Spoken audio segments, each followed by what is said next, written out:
rallies, bonfires, floats. Watch out for the Delta House float. Could be trouble. All part of the festivities here in Tallahassee. Homecoming for Florida State fans. The UMass Minutemen are in town to take on the Florida State Seminoles. Welcome to ACC Network Football, presented by Subway. Noles have won 17 straight games on homecoming, looking to make it 18 straight today. Fans are in town getting ready for this game. They've enjoyed homecoming festivities. I'm sure there was a pie-eating contest out there, four-legged race, torch run, probably a cake toss, maybe some cake stands, maybe some cakes floating over the last couple of nights. UMass and Florida State getting set to go at it. Chris Cotter and Mark Kurtzlick. We won't go at it. We're pretty good friends. I think we are, assuming we are. I tell you what, Florida State fans have had fun here over the weekend, homecoming festivities, but they've also had fun watching their Noles over the last couple of weeks because they've won 2 straight. And one of the big reasons is because they're getting better quarterback play. Yeah, they're getting better quarterback play and more consistent quarterback play. This is an offense that starts to feel like you can count on them to put some drives together, and Jordan Travis has been the key. Jordan Travis has worked really hard on his accuracy and his footwork. And take a look. This is from a couple weeks ago against Syracuse. You see Keyshawn Helton in the top of this bunch. They're going to run a little fake smoke screen to Keyshawn Helton. And watch the placement of this football. Jordan Travis has a tight window to throw this ball into in between the 2 high safeties. He puts it high and right where he needs to put it. Great accuracy. Now look at his footwork. This is a good change. His toe has pointed towards where he wants to throw it, allowing his hips to get through and get the proper amount of air and power behind the ball. And then he hits Ontario Wilson perfectly in stride for this touchdown. So when we know that Jordan Travis can run the football, but he has started to pass the ball better. And last week at 85% completion versus UNC was his best passing performance of the year. And they're having so much success running the football. It's opening things up through the air. One of the great traditions here in Tallahassee, Osceola and Renegade. As we get set and ready for the spear planting at midfield. I remember coming down here and playing, Chris, and doesn't matter what team you're on. You love watching Osceola get out there and throw that spear. It got you fired up as a visiting player. It got me fired up. Sure did. And here comes the flaming spear throw. Which in a sense is kind of like counterproductive, isn't it? If it fires up the opposing players? Well, you know what? Let it be. It's that same Florida State aura, right? You just get here, you get the chop, you get the spear throw. That's what makes this place special. And the fans, as we mentioned here in the open, have had a lot more to cheer about over the last really 2.5 games. And, I mentioned the 2.5 games, but they had lost 4 straight for the first time since the 70s to open the season, Mark. It was not a good start. Now they're just trying to piece things together and put in a successful season. With more on that, let's send it down to Jalen Johnson down in the field. Thanks, Chris. The mindset of this Florida State team has totally changed over the past couple weeks.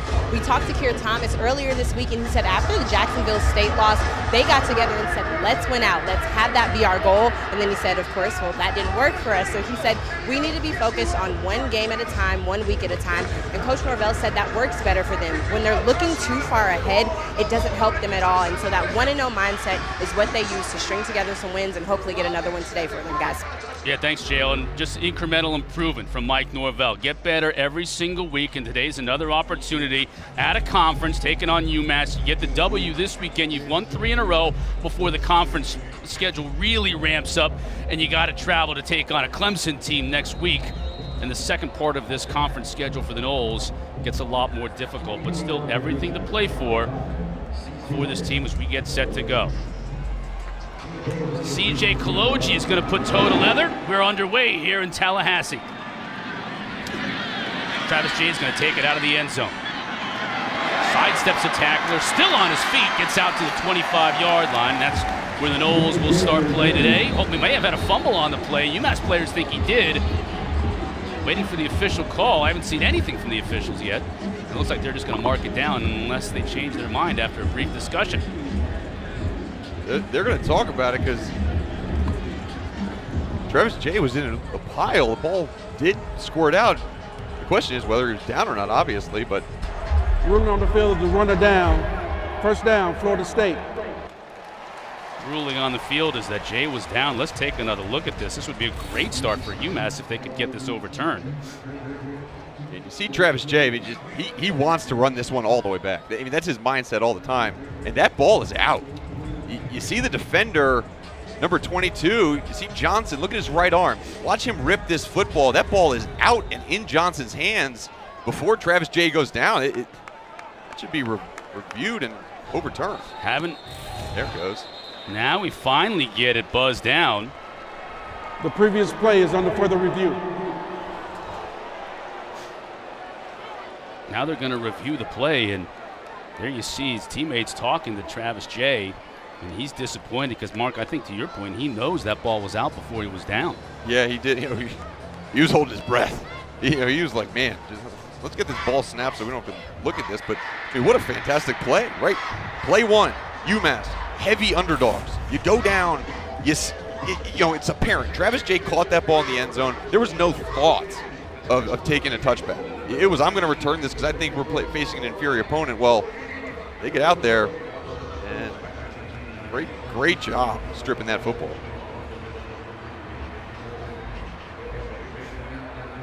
Well, that's that left knee. It looks, that ball is out. Yeah, everything. Stripped and recovered. Yes.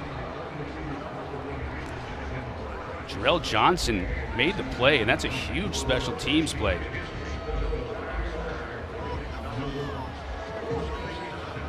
And talking to head coach Walt Bell for UMass, that's what he basically said. Look, in order for us to compete in this game, we need to have all three phases working together.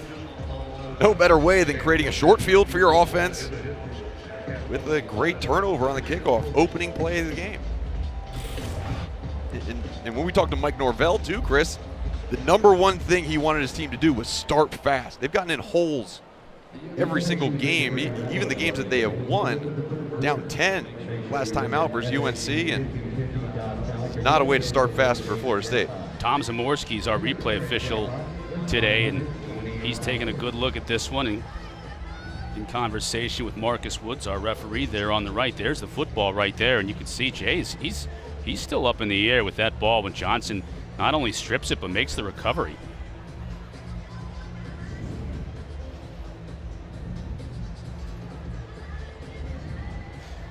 If you had to make a formula for spring and the big upset on the road, I think winning the turnover battle would probably be right at the top of the list, wouldn't it? That would be number one. Big plays, turnover battle. After further review, the runner was not down, and the ball was recovered by UMass at the 26-yard line. It'll be 1st and 10, UMass. So we won't see Jordan Travis. We'll see Brady Olson in the Minutemen offense with the football on the 27-yard line. Yeah, how about that?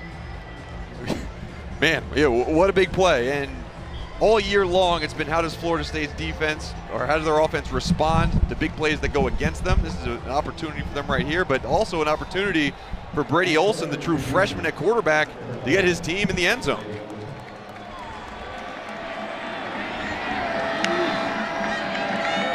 Olson to give to Merriweather. He's the big back. Helmets come flying. Merriweather was able to pick up about 4 yards. Ellis Merriweather, 6'2", 225 out of Alpharetta, Georgia. And he runs like he's 6'2", 225. He has started to run behind his pads, lower his shoulders. He's a guy that you got to really bring everything to tackle.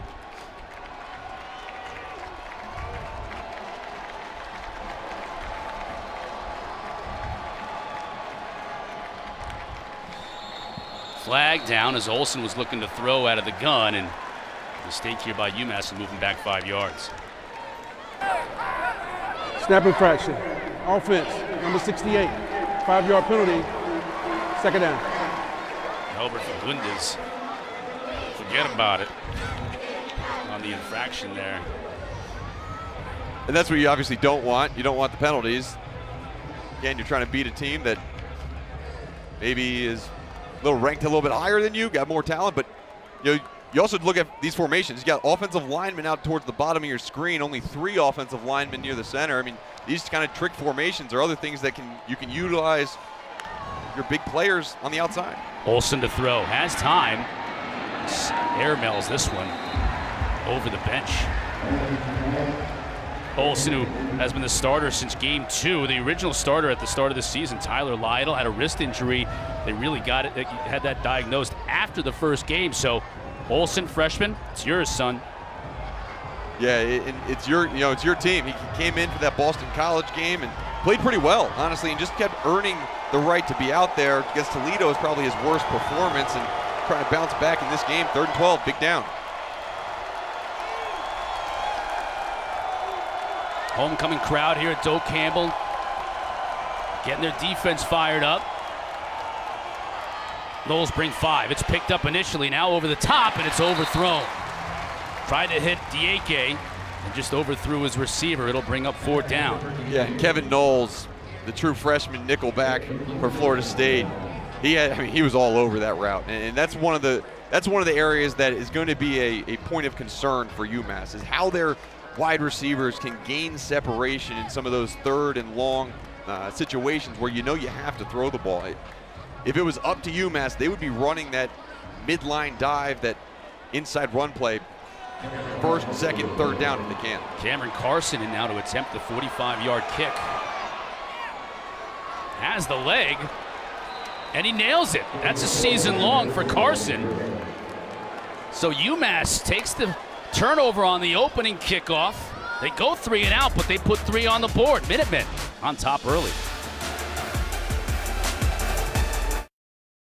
ACC Network College Football is presented by the Eat Fresh Refresh at Subway and in part by the Peloton Tread.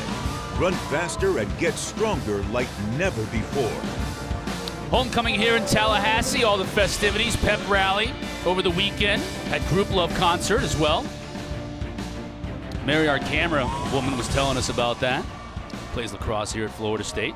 Glad to have her on board. Travis Jay, this time instead of taking the ball out, he takes a knee, and Florida State now will get a chance to see this offense. And Jordan Travis from their own 25. Yeah, Jordan Travis, man, he's really solidified himself as the starter here. Came into this season not knowing, okay, are we going to have Mackenzie Milt, the transfer from UCF, one of the great comeback stories of college football ever, as our quarterback, or is it going to be Jordan Travis? And for a while, there was a little bit of a back and forth, and Travis was injured. But the last 3 games, it's been clear that Jordan Travis has taken over, and it hasn't been just the legs, as we mentioned in the open. He is throwing the ball really well as well.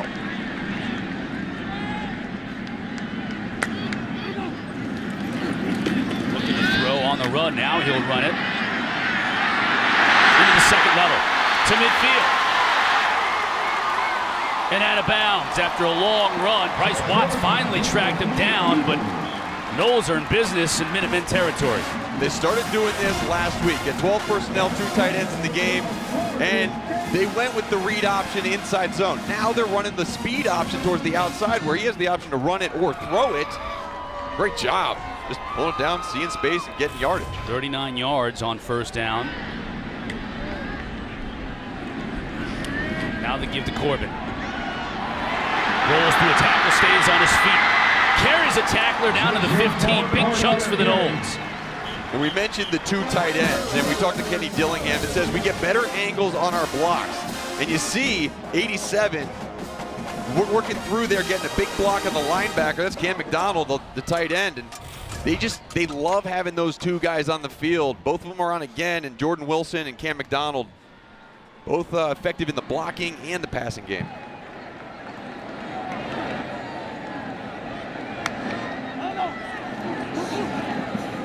Corbin met in the backfield right away. Actually, it was a fake, and Travis kept it, but he also was dropped. Avian Pia was the one who dropped Travis, so fake. He faked it to the tailback, but it didn't help him. No, it didn't help him. The defensive line for this UMass team, it's probably their strength of their defense. They got some good guys up front. Billy Wood, 42. Avian Pia, number 0. You saw in that last play. Good pull by Jordan Travis, understanding that his running back was absolutely taken out. Now the throw over the middle. Incomplete. Dropped by Ontario Wilson.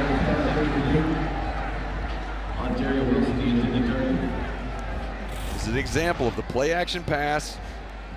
See the eyes up the whole time. It's a good throw. I mean, that's a great throw. That's got to be caught. Ontario Wilson love to have that one back, but either way, it's going to set up 3rd and long now. And after that, big run by Jordan Travis, this is a must make it, or else you're going to have to settle for a field goal.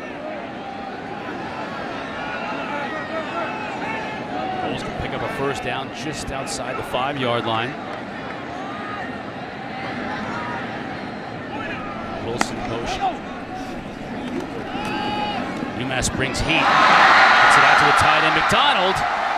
Shy of the goal line, but he'll pick up the first down. It'll be 1st and goal for Florida State. The Noles, Mark, have been great in the red zone coming into this game. They've scored on their last 10 opportunities, and I think more importantly, 8 of those 10 were touchdowns. Yeah, you're absolutely right. They're fantastic. They're second in the ACC in terms of red zone touchdown percentage, 14 of 20 on the season. And really what they like to do is they like to run the ball. They like to run the ball up the middle, or they get Jordan Travis rolling out to his right, finding a tight end or a wide receiver. They have the big tight ends in the game, 3 of them. Design run. Easy score that time for Jordan Travis. Red zone domination continues for the Noles. They take the lead. And you see why Jordan Travis has maintained that starting role and how his development is getting even better and better. First, you see the scramble run. They got them all the way downfield. Then the rollout completion on 3rd and 10. And really, it was a drop, too, that even put them in that situation. Great drive for Jordan Travis. Efficient offense after that turnover on the kickoff return to start the game. Ryan Fitzgerald, the hero of the Noles' first win of the season against Syracuse with the game-winning field goal. Hits the PAT, and the Noles behind a strong running game all the way down the field, punctuated by Jordan Travis's touchdown. FSU up 7-3.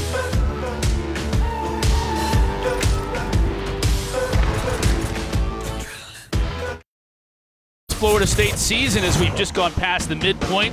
Beginning of the year, not good. In fact, you could argue that Jack State loss on the last play of the game was the low point for this Noles program in some time, but they bounced back. Got the game winner against Syracuse here at home a few weeks back, and then really, Mark, I thought it was surprising that they went up to North Carolina and got the win on the road against the Tar Heels. Yeah, they were big underdogs versus the Tar Heels, but they went in that game. They were down 10 points early in that game, and then it was the defense. The defense had a couple of big stops, and then offensively, Jordan Travis, Jayshon Corbin, and Trayshawn Ward, they basically took over the game. It was a run-heavy performance. Only 13 passes the whole game for Florida State. They just ran all over UNC. Roadhouse will send it down to Eric Collins. Catches it at his 6. He's going to try and make something happen. Gets a nice return out close to the 30. You mentioned that the improving play at quarterback. When you look at what else Florida State has done, just in your mind, what's been the biggest differences here over the last really 2.5 games since the halftime of that Louisville game? Yeah, well, I think one of the big things has been penalties. Penalties were such a killer for Florida State. In the first 4 games, you look at the last 2 games, they've only had 8 penalties combined in those last 2 games, and you see the difference in the penalty yardage. And when talking to Kelly Dillingham about their offense, he said, we're scoring about 3.4 points per drive when we're not committing a penalty. When we have a penalty, it's more like 0.8, so we have to eliminate those penalties, and they're killing drives.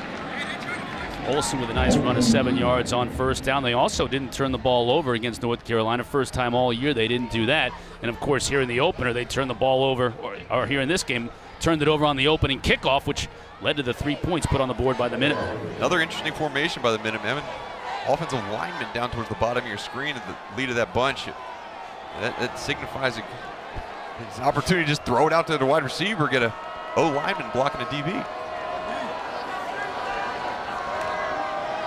Olsen will look to throw. Over to Merriweather over the middle. Nice completion near midfield. They'll move the sticks. So Florida State opting not to put a lot of pressure on Olsen here early. Yeah, and it's almost impossible to put a lot of pressure on Olsen when you have these funky formations. And what they're doing offensively, they're saying, look, we understand that we can't just run the ball. We can't line up and play regular offense against you, especially this defensive front with Keir Thomas, Robert Cooper, Fabian Lovett, Jermaine Johnson. So we're going to get you guys out in space. We're going to make you run sideline to sideline, and good job hitting the last pass over the middle. There are only 2 defensive linemen with their hands in the dirt. Now Olsen will look to carry. Gets it to midfield. Jermaine Johnson is there on the stop. Maybe just a yard shy. They'll mark him at the 49. Yeah, Walt Bell understands. He understands what this Florida State team is all about. He was offensive coordinator here in 2018. He's seen the guys in the locker room. He's seen them in the weight room. And he's seen his own guys too. And it's just, this is a growth program right now for UMass. And quite honestly, this is a great offensive plan versus a more physically dominant Florida State defense. Olsen with the pump fake. Didn't have an open receiver as he just had to throw that one out of bounds. O.C. Johnson was double covered on the outside. Yeah, that was, quite honestly, Brady Olsen, that was a good throw. He threw it out of bounds, which everything was covered. That's the one thing that's a drawback for that type of formation is that you're not getting a lot of good routes on the outside just because these guys are covered up by offensive linemen. And I'm going to bring up 3rd down, and it was a miss on the last 3rd and long. A little short, 3rd and 7, 3rd and 8. Olsen will look to throw, trying to hit that wide out screen, nothing doing. Nice play by Kevin Knowles, the freshman. Let me just talk to you a little bit about Kevin Knowles. This is a guy, he came into this organization being highly recruited and highly sought after, but he has improved so much. See, he's moving over from the other side of the field into the slot. Great job of attacking the ball carrier downhill. And last week, he was lined up covering Josh Downs for UNC, one of the best wide receivers in all of college football, man-to-man on the majority of the routes. And quite honestly, the true freshman, Kevin Knowles, he had a day against Josh Downs. He played fantastically, and continuing that today. George Georgopoulos, the punter for UMass, forces Travis Jay to call the fair catch, and Florida State will start now deep in their own territory on their 2nd offensive drive of the game. Well, Jordan Travis being a multi-purpose quarterback. EJ Manuel. Hey, you checking us out back in studio, EJ? You can do it all here with Florida State. He could. Christian Ponder, he was in my era, played against him a bunch of times, and obviously the great Charlie Ward, but Jordan Travis, man, he's topping the list. How about that? 1,000 yards rushing. And I think the cool part you mentioned, dual threat. I feel like he's just become a dual threat. It used to be, man, take away the run, make him pass the ball. Now he's proficient at both. That's Ward on the outside. A good run down the left side. He's finally knocked out of bounds. Toafili, rather, at the 45. Ward and Toafili are like twins almost, just in terms of being that same style and same size back. I think Ward got away with a little bit of a hold right there at number 29, but either way, Toafili, good job making the most of it down the sideline. Didn't have a carry last week. See him back in the mix.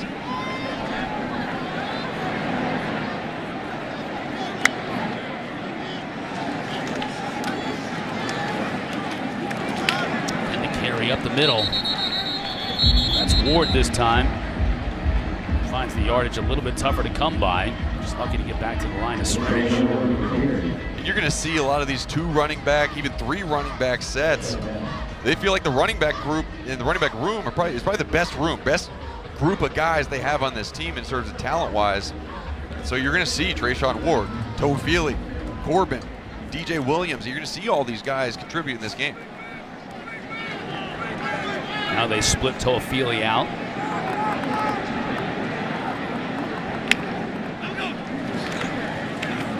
Give to Ward.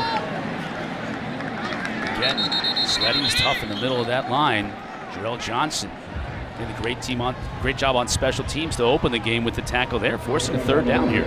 Yeah, another freshman linebacker for this UMass team. We talk about youth in programs.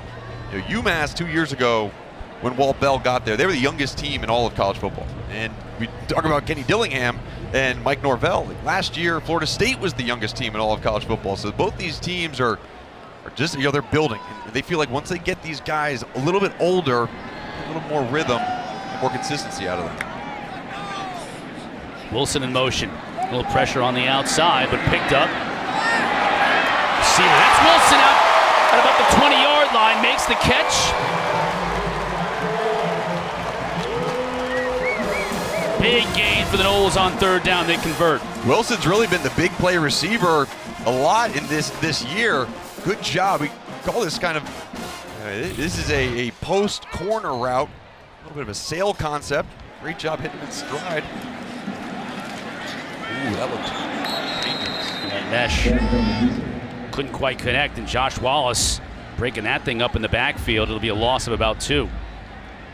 Do have an injured player on the field. That looks like Avian Pia for UMass, who's down right there on the near hash mark. Minutemen staff will come take a look. We'll take a break. Florida State on homecoming, up 7-3 early.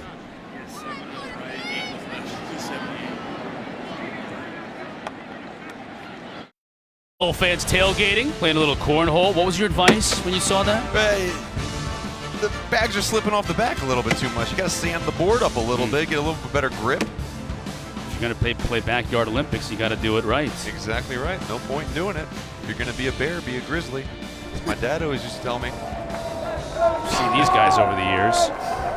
Are the same 2 dudes, or you think they like bequeath the glitter to the next group?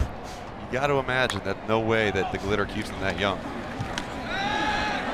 Plenty of time to throw for Travis. Now he escapes the pocket, can't escape the rush though, and is sacked. Powell on the sack as Teray Powell got in there, and this is a fired up UMass defense. They are, and look at the defensive line. They do a good job of holding point, getting off blocks, and then the closing speed. Impressive closing speed by Powell. And is there anything better than seeing a defensive back wearing number 21? I mean, it just looks so right. With towels and whatnot hanging off him here in this stadium, although he's wearing the wrong colors for all the Florida State fans here. 3rd and 16. Low snap, handled by Travis. Now he's flushed out of the pocket. He'll look to run. Corbin's in front of him to give him a few blocks. Great moves downfield. And then football came out, and that's going to be ruled a fumble. It came out and came back about 5 yards. Corbin came back to recover, but that's probably going to take out any chance of maybe going for it on 4th down here for Florida State. Absolutely, and I mean, you see Norvell having a conversation with 13 as quarterback, and we talked to Norvell about the amount of hits that Jordan Travis takes in the game, and he said, look, 1st down and 2nd down, you can run, but just don't get hit. 3rd down, sometimes you got to go for it. That one was a little bit too long. I thought it maybe should have slid. Fitzgerald sneaks the field goal attempt inside the left upright. And the Noles increase their lead to 10-3.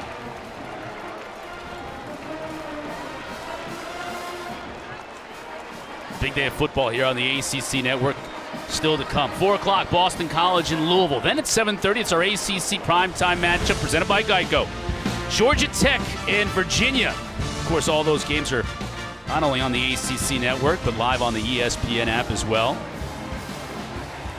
Get a chance to see some of the top quarterbacks in the league. Guys, I can put up some numbers. I would expect a lot of fireworks in both of those games later on today on the ACC Network. I would agree with that for sure. Look at these guys. I mean, talk about Brennan Armstrong. I mean, what a year he has had. Just absolutely dominating the game through the air. And again, he was more of a running quarterback last year, and he could throw the ball proficiently, but now he is a master at throwing the football. That lefty release, a little bit different than Malik Cunningham.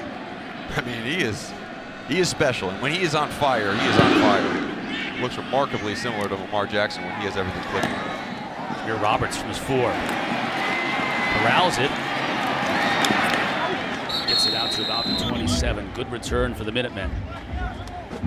I'll tell you what, every time you get a return like that, you return the ball past the 25, or you stop Florida State and hold them to a field goal, or you get a fumble recovery on a kickoff, those are all signals that are signaling to the UMass team, we have a shot in this game.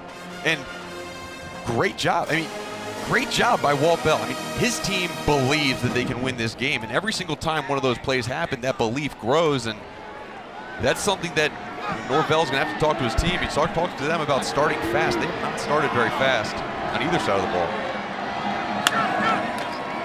Olsen will look to throw.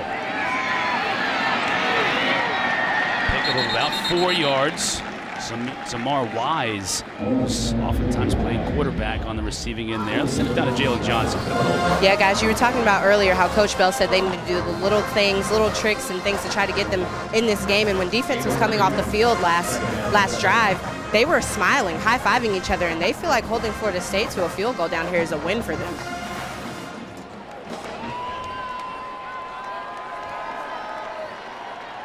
Picked up a first down on their last offensive possession, got it to midfield. Now second down here, a little razzle-dazzle on the reverse. Florida State stayed home, though. Wise was only able to get a couple on that one. And back to what Jalen was talking about, it was a win for the UMass defense. And now, I mean, the only problem is you got to get some production on offense. You had the one completion over the middle to your running back, Ellis Merriweather, and quite honestly, with the size and power that Merriweather has, I'm surprised they haven't done more runs up the middle with him. Now he's going to line up all the way split out to the bottom of the screen, and Florida State looks like they're lining up for pressure with 33 Amari Gaynor close to the line of scrimmage. Now he backs out and they bring just 4. Nice pitch and catch, though, over the middle for the first down. Give me all of that throw, Brady Olson. Okay, that was into a tight window. There was zone coverage by the linebackers and then kind of man-to-man on the outside. Good angle route by his wide receiver, Eric Collins, the NC State transfer, but a perfectly thrown ball by Brady Olson. That's the type of stuff that he can do, and he has shown it before, just not consistently yet. And another one of those formations. You only got 3 offensive linemen where the ball is. How tight these guys are at the top. 3 of them, and almost locking arms. Those guys are all on the line of scrimmage, so only one can go out. Pump fake, has a receiver open and just missed him. Eric Collins was the receiver, and Akeem Dent was closing in fast. That was a pretty tight window, though, but he did have him open. Yeah, Akeem Dent was not closing fast enough, because if that ball was on the money, Eric Collins was catching that for another first down. And Eric Collins knows it. He knows it. He got up shaking his head, but some of these plays that are going Florida State's way with the drops, but those hit, could be exposing something with this Florida State defense. Now Brady Olson going to the bench, and Zamar Wise, who's carried the ball a couple of times, lining up in the gun. Yeah, he's there. He's their run threat quarterback. That's another dimension to this offense. Keeps it. Tries to get to the edge and does. Lowers his shoulder, gets the first down. He's close to it. I think he's going to have it. Yeah, Zamar Wise, another true freshman out of Newark, New Jersey. He's got the speed. He's thrown a couple balls this season. Last game, he's 1 for 1. He's 100% completion rate. 1 for 1, 3 for 3 before that. But he is the threat on the ground. He had 64 yards rushing and a touchdown last week with 11 carries. Now Olson will come back in for the first down, regular offense passing attack. Merriweather flanking him in the backfield.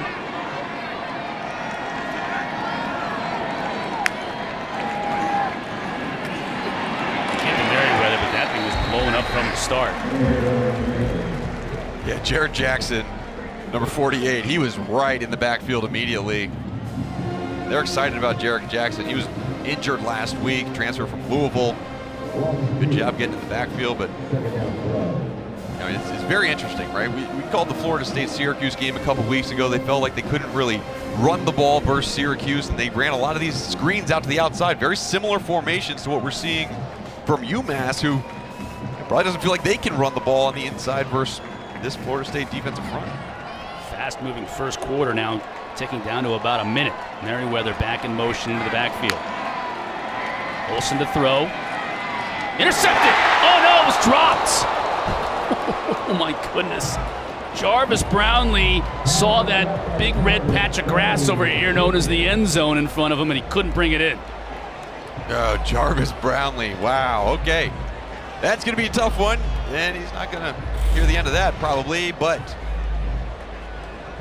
again, in some of these timing routes, they lined up in the bunch, exploded out of the bunch, 2 guys going in the flat, and one of the problems Brady Olson's had is he's seen wide receivers open, but he hasn't looked to where he's throwing the ball out in front of him to lead them. That one was another pass right to a defender. Now 3rd and 12.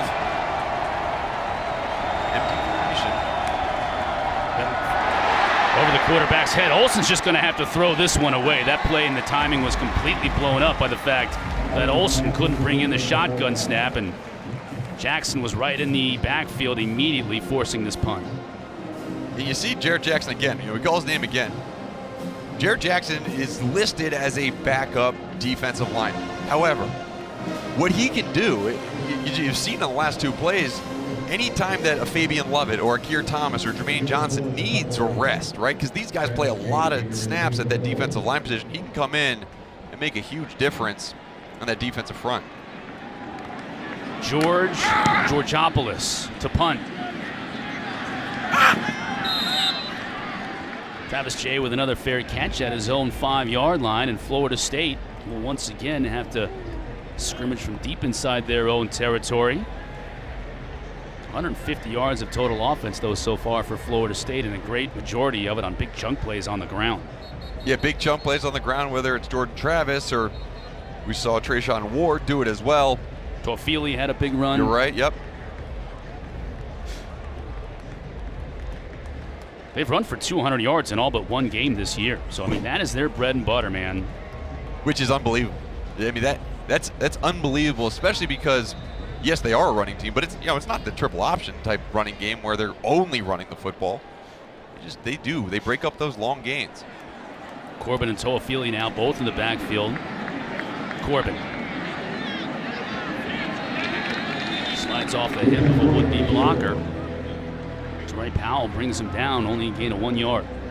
And the penetration, right, by Massachusetts, has been impressive. These guys understand that we're not going to just match up and body these dudes. They're picking gaps. They're firing through the gaps. And it disrupted the Polars on that last play. Just a minimal gain. And that's not something we saw last week when Florida State played UNC. Those went for big games, so credit to UMass defensively for getting upfield, breaking up those pulling guards. Give to Corbin again.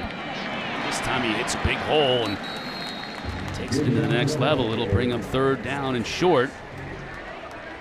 And that will presumably be the final play of the first quarter. It will be. So the Minutemen cashed in on a Florida State turnover on the opening kickoff and put 3 on the board. Since then, it's been all FSU. Up 10-3 here after 1 in Tallahassee.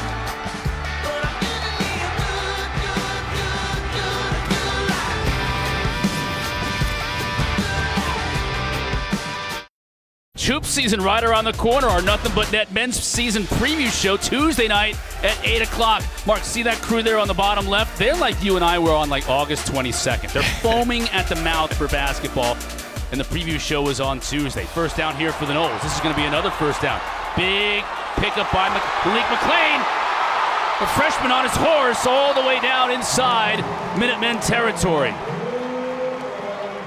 Another one of those true freshmen for this Florida State team, making a big difference.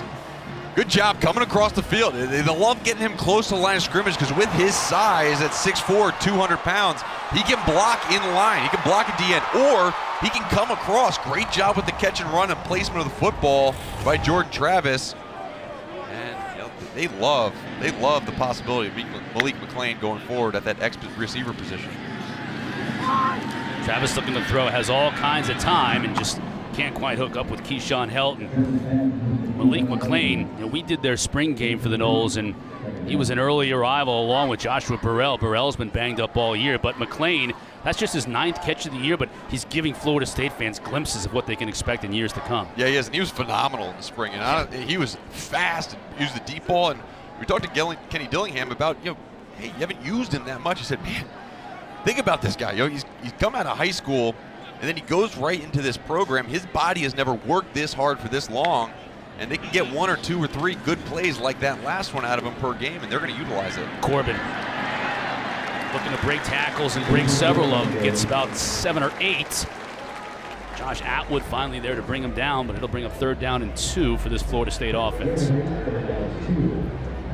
Corbin banged up a little bit in that Carolina game. They've used the off week to heal some bumps and bruises, but maybe not quite 100%. So we've already seen it a lot, Mark, to your point. We've seen Ward and we've seen Toafili. Don't be surprised to see DJ Williams maybe carry the ball a bit today for Florida State. Yeah, absolutely. And they feel comfortable with really any one of those backs. A little bit different style with Trayshawn Ward and Toafili, but TJ Williams is similar to Jayshawn Corbin in terms of downhill. Corbin, there's some downhill run for you. Inside the 15, inside the 10, he'll score. Well, he didn't look too banged up on that one, Chris. Great run by Jayshawn Corbin. Good blocking by the offensive line. And when we talk about Jayshawn Corbin, I mean, he's been averaging 92 yards per game and 7.4 yards per rush. I mean, that is out of control, unheard of. I mean, they are really their two running backs, Jayshawn Corbin and Trayshawn Ward. Both are right around that 7.4 yards, which are both tops of the ACC in terms of yards per carry average. Fitzgerald perfect on the PAT. Florida State's 5th play of 25 or more yards on the day. This one ends up in 6. Corbin, his 5th of the year. All Knowles. The ACC's Committee for Racial and Social Justice, in conjunction with its member institutions, have identified this week as ACC Unity Week. As part of this initiative, members of UMass and Florida State, they join one another on the field to demonstrate their commitment to seeing each other as equals and treating each other with respect and dignity at all times. Recognize that our differences don't divide us, but make us stronger. And you got to see the Minutemen and the Noles before the game, locking arms. Always good to see. Parker Grodhouse kicking off for Florida State. Let's see if Jameer Roberts wants to take this one out. He does not, and it'll be a touchback. Take a look at Corbin. And he's sitting right next to Wilson, right? One of his lead blocking tight ends. I mean, these guys, they're starting to get that feel. I mean, it's been a lot of the big plays, the big runs that we've seen over the year for Corbin. Last week it was more, look, we're going to pick up clips of 6, 7, 8 yards on the ground, sustain more drives. What that led to is the time of possession difference was huge last week. This week, a little bit different opponent. You can break off some of those big runs, but either way, this run game for Florida State, other things have been lacking at times, but that has never gone away. Smart Wise backing with the shotgun. Eludes one tackler, couldn't elude Robert Cooper though. That's 6'2", 335. It is difficult to get away from Robert Cooper. He covers like half the field just by standing there. And Robert Cooper, he's a guy who's in because Dennis Briggs, who was a starter, got hurt a couple weeks ago versus Louisville, and Cooper just steps right in. He's a veteran. He's been here for a while. He understands it. He was a man against UNC, driving them back. Again, this defensive line, they are working well. Bringing pressure here on the edge. Olsen gets it off, and it's going to be a big play. That's going to be a big play. Merriweather into Florida State territory, driven out of bounds at the 42. Florida State came with the pressure, and Olsen made him pay. Well, how do you neutralize a good defensive line and a team that brings pressure? Throw the screen pass to your running back. Good job by the offensive lineman getting out in front, leading the way. And that's a fantastic call by Walt Bell, understanding, look, we're starting to get our momentum taken away from us. We're not being successful in our inside run plays. We can't throw the ball downfield very well. Let's throw a screen pass out there. Great job. Connection from Olsen to Merriweather. Joe Horn and Ethan Moninger, the two offensive linemen, showing wheels out in front. Olsen with the fake. Now has a receiver out in the flat. Nice tackle, though, coming up to make the stop on O.C. Johnson. That was Jarvis Brownlee. Yeah, good open field tackle by Brownlee. Good job of Brady Olsen zipping the ball out there. We talk about this, the defensive front for Florida State. They are very, very good. And you're going to get some guys drafted in the first round. But the secondary, Chris, they've started to kind of find their rhythm. They have the right guys in the right positions now. It took them a little while to figure that out, but they feel like over the past 2.5 games, they really got their guys in there, and they've been playing much better. Now again, spreading out the Noles. Olsen keeping. He's dropped after a couple of yards. Robert Cooper again on the tackle. And good pull read because Jermaine Johnson for UMass was taken out by Derek McClendon. That's what the crowd reacted to after that hit in the backfield. And now we got 3rd and long again. And the last time we had 3rd and long, we saw an almost interception by Jarvis Brownlee. Gonna have to push the ball downfield a little bit. Look for the one-on-one matchup towards the top of the screen. Noles bring 5. Picked up though. Flag down on the play as the completion is made. Kevin Noles was out covering on the play, and Johnson made the catch. Personal foul, roughing the passer, defense, number 33. Wow. 15-yard penalty added to the end of the play. First down. Originally not enough yardage for the first down, but that personal foul from Amari Gaynor will give the Minutemen a fresh set of downs. Yeah, Amari Gaynor coming in from the inside. You see him get that right hand up in the helmet of the quarterback. That's, it is what it is, right? You can't hit the quarterback in the head with forcible contact with any part of your body. And that can be, roughing a passer. It wasn't enough, obviously, for a targeting or anything, but Chris, 15 years ago, that was not roughing the passer. Now it is. You got to play by the rules. And now UMass just on the outskirts of the 20. End around. That's got a big play opportunity in front of it. Upended at the 4-yard line, Melvin Hill. Brownlee saved the touchdown, but UMass is now 1st and goal at the 4. You want to neutralize a defense that's aggressive. Make them run east and west, sideline to sideline, rather than north and south. Good job on the double reverse.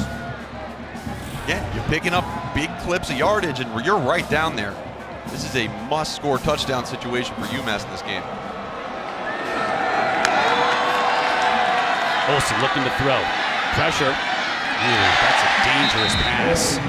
Had one receiver and 4 Seminoles in the area. Keir Thomas was applying the pressure.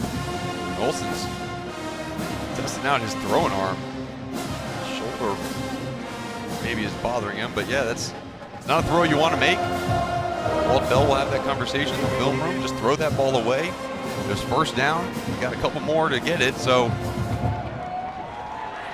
here we go again.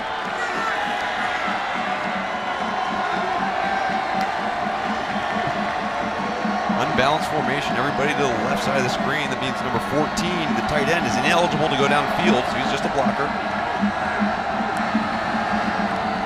Olsen rolls the pocket into the end zone. That one's going to be picked.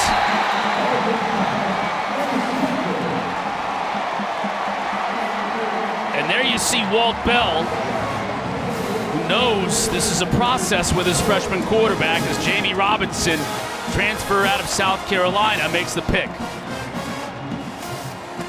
And that's frustrating for Walt Bell. Great for Florida State defensively, but frustrating for Walt Bell. Noles turn the Minutemen over in the red zone. They lead 17-3.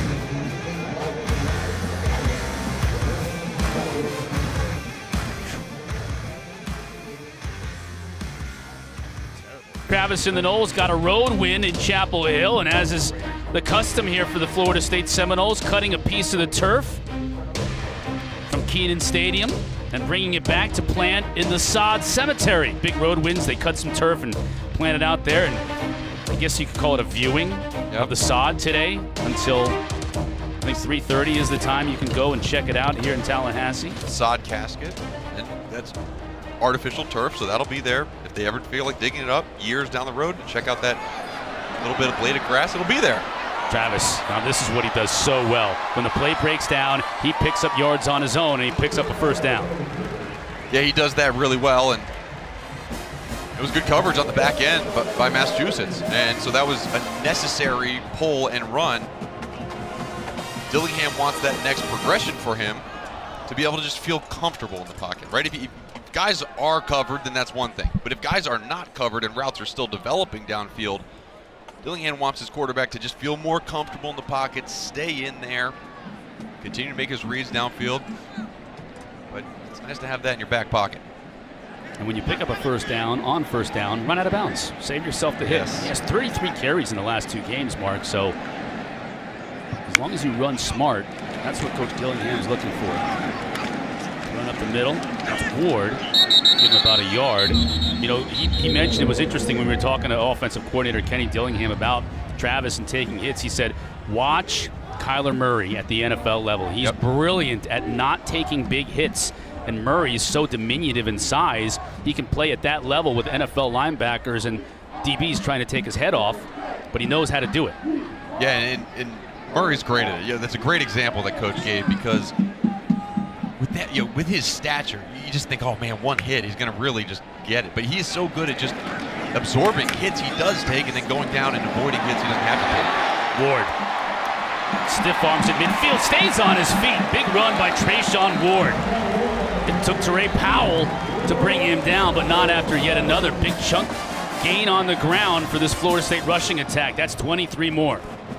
Man, that just looks good. You just look at that run and you're just like, man, that's a very good running back. Understands the lanes, hits the right hole, breaks the tackles. They're doing something right, coaching up these guys, these running backs from Florida State. Look at that rushing yard disparity right there, 183 to 37. Mentioned the Noles, one of just 11 teams in FBS to run the football for 200 or more yards in 5 games, and they're on their way to 6 as we get a flag on the play. This looks like a face mask. Personal foul, face mask. Defense, number 42. 15-yard penalties added to the end of the play. First down. Billy Wooden guilty of the infraction. 15 yards that UMass does not need to give Florida State. Yes, he just reaches out his hand, tries to bring down the running back. Good call by the officials. Only a face mask, extra 15. And the last couple plays, you've seen that formation where the running back's in the pistol or beside the quarterback and tight ends are in the backfield. They lived in that formation versus UNC a couple weeks ago. Now he got the tight end in that same backfield spot, but 2 running backs in the backfield. Sent Toafili out. Travis will look to throw. Now he pump fakes. Oh, a little shovel pass to Cameron McDonald. McDonald made a nice catch and took a pop. Yeah, he kind of gave a pop too, Chris. Yeah. This was a throw again. You just start to see, okay, oh no, his head's turned. There's a defender right there, but that's a big number, 87. And he delivered the hit on that one. He did deliver it. That's Toafili. Just trying to put his head down and gain what he can. It'll bring up a 3rd and 2. And a lot of credit to that UMass front, defensive front, for they're just making some of these runs harder to gain. But we talk about the offensive line too for Florida State. This is an offensive line. They've had, coming into this game, 5 different combinations of offensive line. It felt like they were starting to get guys back, but today, Devontae Love-Taylor and Dylan Gibbons, their 2 guards, are both out of this game, so they have backups in those spots. Might be contributing to some of the miscommunication on who to block or some of the penetration that UMass is getting. Those 2 tight ends, as you've mentioned already, with Trayshawn Ward. Give to Ward. He scoots through there and he'll score.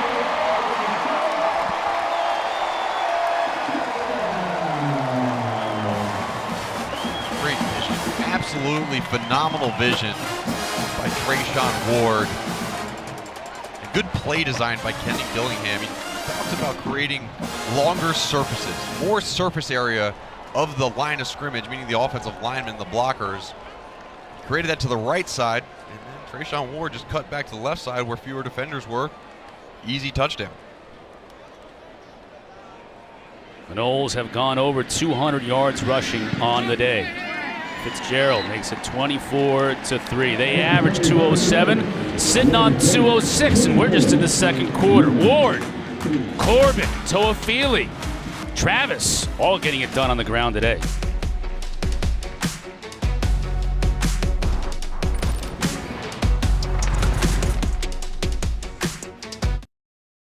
You're watching ACC Network Football presented by Subway, Florida State's ground game. As we have seen all season long, just continuing to do what they've done so impressively. 24-3 our score with 6 minutes left to go in the first half here at Homecoming, where we will not see a homecoming king and queen at halftime. We'll see a chief and princess. Yes. Sticking with the theme. Roberts allows it to go over his head. You know, speaking of themes, we talked to Walt Bell, the head coach at UMass, and he says, look, I'm building this program from scratch. I have to go far and wide to get my players. How about his center, Dalton Tomlinson, whose nickname is Bubba on this team, and Johnny Hazard, his offensive lineman, told us about that.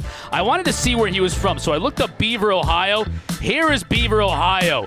Population 495. And when I went on Google Maps to look up Beaver, Ohio, the picture that they showed me was a field. Just a field in the middle of nowhere. So I said, okay, well, let me see where Johnny Hazard is from, the right tackle. As we look at first down here, Merriweather tries to stretch it, and he gets strung out. That Florida State defense there to bring him down after a loss of a couple of yards. So I looked up where Johnny Hazard was from. That's Mount Eula, North Carolina. Here's a picture of Mount Eula, North Carolina, about 3 times the population of Beaver, though. Yeah. So Hazard refers to Dalton Tomlinson as Bubba. Now Hazard, who was a very good basketball player, I thought so at North Carolina in high school, but he hails from NASCAR country. That area north of Charlotte, that's like, moonshining and bootlegging back in the day, and that was really the beginning of where NASCAR got its start, the Kannapolis area and over toward Wilkesboro. So it's kind of cool to see these small towns where Walt Bell is having to go to build his team, at least to start out with. Here's Merriweather. Close to a first down. Now he's from Alpharetta, Georgia. That's a suburb of Atlanta. So it's a little bit of a different story there. But again, UMass, North Carolina, Ohio, Georgia. And that's a part of what he needs to do to build this program. We talked about him. We said, how's the rebuild going? He said, this is more like just a regular build. There never has been a UMass team in FBS that has been very good, quite honestly. And so look, we're basically starting from scratch here, and they're getting some of these guys, and the 2 you mentioned are 2 guys who really contribute from these small towns. Good job recruiting by Walt Bell. Third down, Knowles showing a little bit of pressure here. Merriweather met in the hole. He's going to be dropped short of the first down. That was Amari Gaynor right inside there, and he was joined by DJ Lundy. Good job by you see 46 just fire downhill. DJ Lundy. They really have 3 linebackers that rotate a lot in this game. DJ Lundy, Callan Deloge, and Amari Gaynor. And each one is a little bit different. And DJ Lundy would be the guy to come downhill and take on a pulling guard to stop a big running back. And you saw right there how effective he is at doing that. Georgopoulos, a low kick, but it's going to take a UMass bounce, that's for sure. Rolls out of bounds at about the 24. Knowles offense back on the field with 3:46 to work with, already up 24-3. Today's Aflac trivia question. When was the last time neither Florida State, sorry, I again jumped the gun on the duck. I keep doing that. When was the last time neither Florida State or Clemson played in the ACC championship game? We certainly could see that this year. Yeah. 2 teams other than those 2, but that's your question. I think I might have a little bit of an idea. You might have some insight on that. I'll let people think on it a little bit. He's open. He's open. Receiver wide open. That's McClain. He just overshoots him. Good throw. Good throw by Jordan Travis. I think that was a good job. He put it out in front of the wide receiver, and Travis is slapping his chest because he thinks it was overthrown. But to me, you got to keep your head down. When you're on these go routes as a wide receiver, you keep your head down and haul until you see that ball thrown. And then when you locate the football and you see it out in front of you even more, you can put your head back down and increase that speed and peek up a little bit later. That's going to be, again, true freshman wide receiver. But I feel like in the future, that's a catch he can make. Fake to Corbin. Quickly out here to help. Stays on his feet. Now gets a block downfield. Helton is so slippery. Jordan Mahoney brought him down, but 5'9", 175-pounder, the junior from Pensacola, hard to bring down in the open field. And he had a big game versus UNC. He had 3 receptions for 71 yards, which was his season high. And Keyshawn Helton, number 6, he's the leader of that wide receiver room. And the coaches, Coach Dillingham said, I want him to play well because he does everything right in preparation. So if people see him playing well on the field, then they'll follow behind that preparation. That last game gave Helton a lot of confidence. That one rifled out. Couldn't quite bring it in as Helton was the intended receiver here. Let's answer our athletic trivia question. And I kind of thought maybe 2008, that was a championship game I played in versus Virginia Tech. And it's kind of a dual matchup, 2007 and 2008, Boston College. There we go. First Virginia Tech. There it is. I'm sorry to put that score up, though. That's all right. It's the truth, right? You can't be mad at the truth. Just do better in the moment. I'm sure both of those programs right now would love to make an ACC championship game again. They've all got designs on it. Everything's wide open right now with Clemson coming back to the pack this year. Everybody feels like they've got a shot, so it's kind of a fun league to watch. These running backs are fun to watch if you're a Noles fan. Corbin. Another first down. Billy Wooden on the stop, and they're moving the chains once again. Yeah, there you go. What's with the ball in your hands? What's going on this play? That was my second fumble recovery of the day. Trying to run that one back. Tyrod Taylor was right in front of me. Unfortunately, he did bring me down on that play, but... How many tubes of eye black were you wearing on that day? Oh, that was a full tube. Sometimes I would go half tube. That was a full tube. Right. Touch it up at halftime. Corbin with a good run. 5 yards on first down. Josh Wallace there. You don't see too many guys in that neck roll gang anymore either. No, it's a shame. And quite honestly, I love the neck roll because it made me look bigger. Like, I'd walk off the bus with my neck roll on. Massive traps. Yeah, exactly.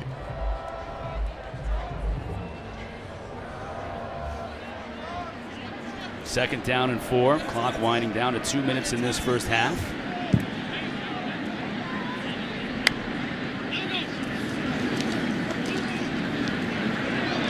Travis flushed out of the pocket, has a ton of room to run. That's what he's opting to do. And steps out of bounds. First down, Noles.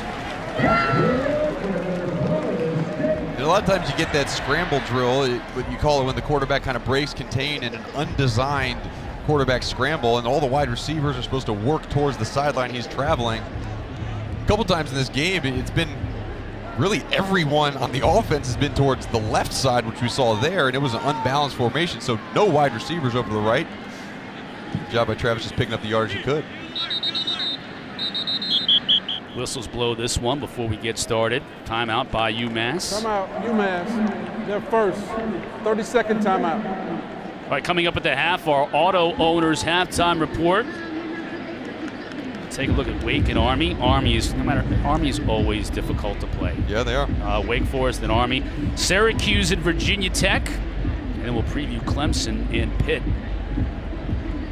coming up tonight. That's a good test for Pitt. At home, because that defense is still gnarly. You know what I mean? Yep. So let's see if Pickett and company can have the success they've had all year long when they're playing really an elite defense at home. Yeah, and to me, the biggest test is going to be for Pitt's offensive line. I think that Pitt's offensive line has been the unsung hero of that team this entire year. They've been fantastic, giving clean pockets to Kenny Pickett. They're going against a Clemson defense that they're very good up front, so that'll be a good test. And you look at the FPI chance of the remaining schedule to win out. Clemson has the top percentage, even though I don't think they will beat Pitt. I just don't think they will. Williams. First time we've mentioned his name today, DJ Williams, the Auburn transfer. Florida kid coming back to his home state. He's a little bit more of a bigger back than the Ward and Toafili combo. And talk about Mark Norvell in this transfer portal. He's got brought in guys that have really affected this team. Jashawn Corbin from Texas A&M, DJ Williams, you mentioned from Auburn. Jordan Travis got there before his tenure, but he started at Louisville. I mean, they got a lot of guys making differences on this team that didn't start out here. Williams is trying to find a crease and does. Gets through there. Now he'll go to the pylon. And he'll get there. Patient running by DJ Williams. Hole finally opened up, and he hits pay dirt. What a run by DJ Williams. There was he was completely stopped a couple times just on his own accord, just waiting for the hole to open up. And watch the offensive linemen and tight ends. Great job by Jordan Wilson. Coming off his block, coming around from the other side of the field, working up to the linebacker, and That was the final block that sprung DJ free. Another big pickup on the ground for another 6 points. Really nice job by Malik McLean, too, the freshman. Learned how to block downfield, and he did just that, enabling DJ Williams to score his first touchdown as a member of the Florida State football team. Yeah, great touchdown. Really good job. Just good job by this offense understanding, look, we had a tough time running the ball early in this game, but we just stick with what we're doing. The runs will come. It's showing up on the scoreboard and the stat sheet too.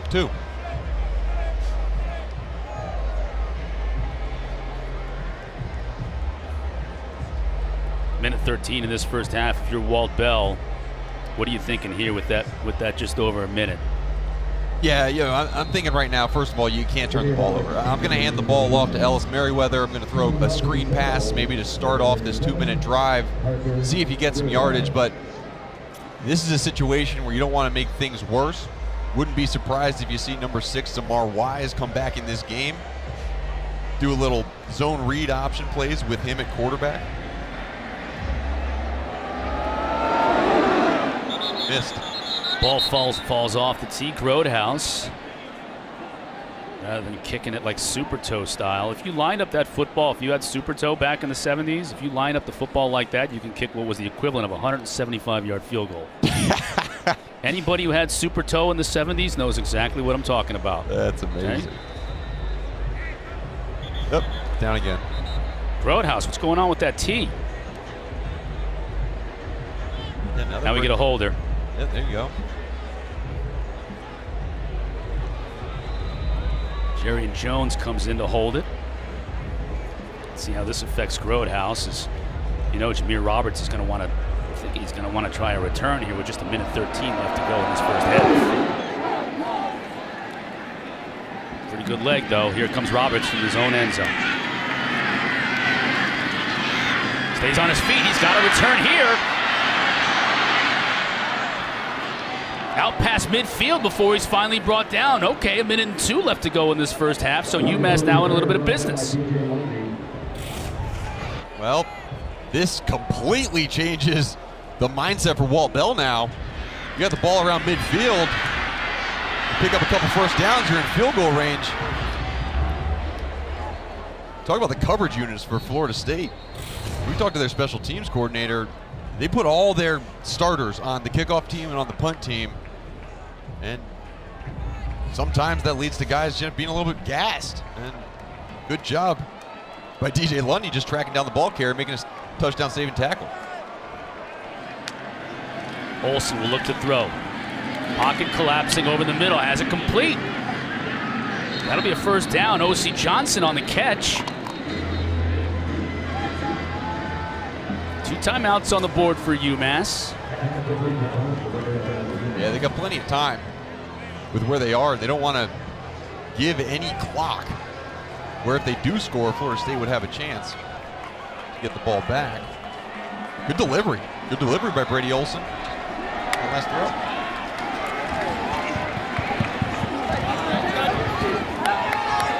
Down the sideline, airmailed that one. Trey Petway was the intended receiver, but no chance to complete that one. 37 seconds now with 2 timeouts for Brady Olsen.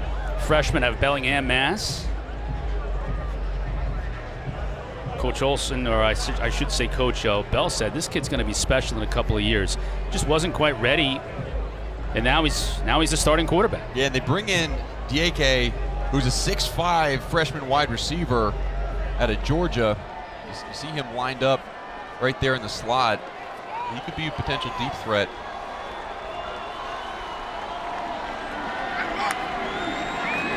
Olsen looking his way, now back to the left. That's intercepted, and that's Brownlee.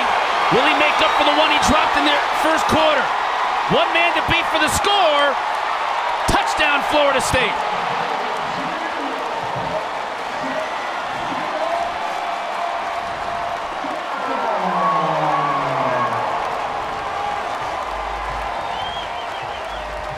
You want to get Seminole Nation fired up? Score a defensive touchdown. Great job by Brownlee. And that one, again, thrown right to him. Bad decision by Brady Olson due to the pressure he was under. And Walt Bell, it's part of the process. It's a very difficult part of the process. But when you identify a player that has talent, it could be the future of your team, you put him in these positions to make some plays, and just the inexperience leads to picks like that. And Walt Bell said, look, I really got to manage, because I want him to get better. I want him to improve. But still, you got to be careful with the fragile confidence of some of these young players. And this pass on the outside is supposed to go to the tight end. First of all, it's late, and it's towards the outside shoulder where the defender was. That was a panic throw. There was pressure in Brady Olson's face. The #1 receiver was Dieke, who we highlighted before. He was on a little wheel route, but just took too long to get going. Fantastic job. And Johnson's talking to his quarterback, said, man, throw it to my inside shoulder, not my outside shoulder. Yeah, there's Olson.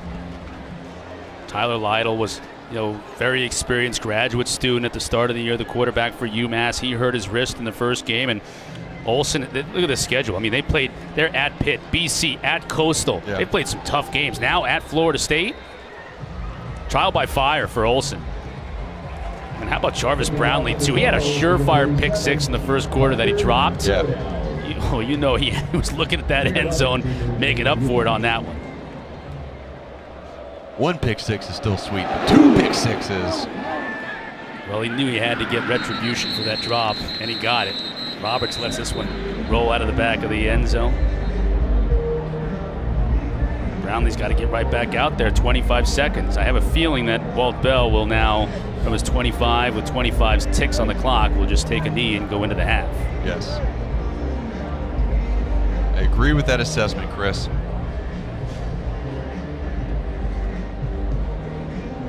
And Walt Bell, when he gets his team into the locker room, there are some good things that he can point out to these guys, especially the big guys up front.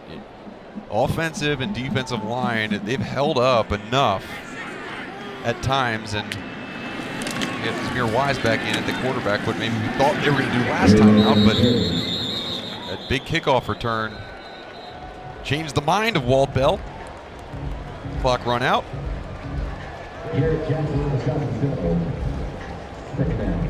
Florida State defense, they're feeling themselves. They're walking around with a little swagger right now. Noles defense with the pick 6. Mike Norvell bringing his team over as we have reached halftime here in Tallahassee. Florida State, they've run for 262 yards in the first half. They're up 38-3. Auto Owners halftime report after these messages.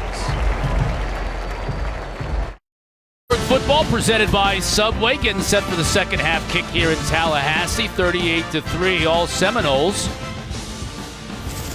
over the UMass Minutemen on homecoming weekend here at FSU. Chris Cotter and Mark Hertzlich. And all right, so 38-3. What's Florida State doing here in the first half, and what do they need to continue to do in the second half as they get prepared for a big second half of the ACC slate, which starts at Clemson next week? Yeah, it's going to be a tough test against Clemson next week, and what they've been doing in this game, right? They've been sticking with the run.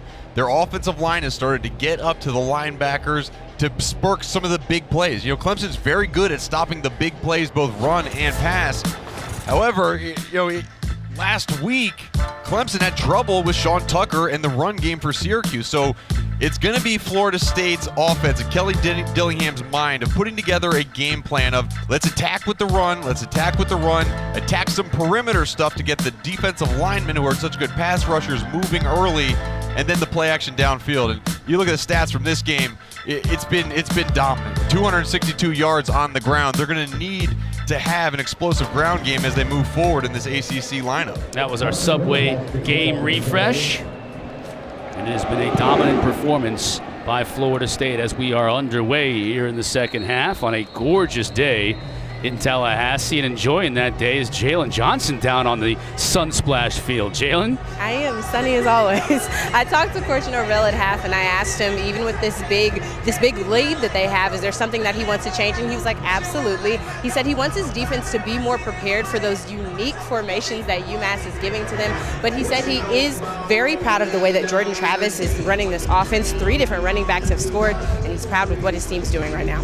Yeah, thanks, Jalen, and that was appropriate. You mentioned that. That's really the way this UMass team has at least gotten some first downs today, is mixing things up, and they do it again here to start the second half with Zamar Wise at that quarterback spot. Merriweather with the handoff, not much running room. Yeah, they're running to that weak side of the unbalanced set, just trying to play a numbers game. But Akeem Dent, great job of coming up from that safety position, playing kind of that cover 4 safety where you're that extra piece in the run game where it's not an 8-man box, it's more of a 7.5-man box, utilizing Dent when they can.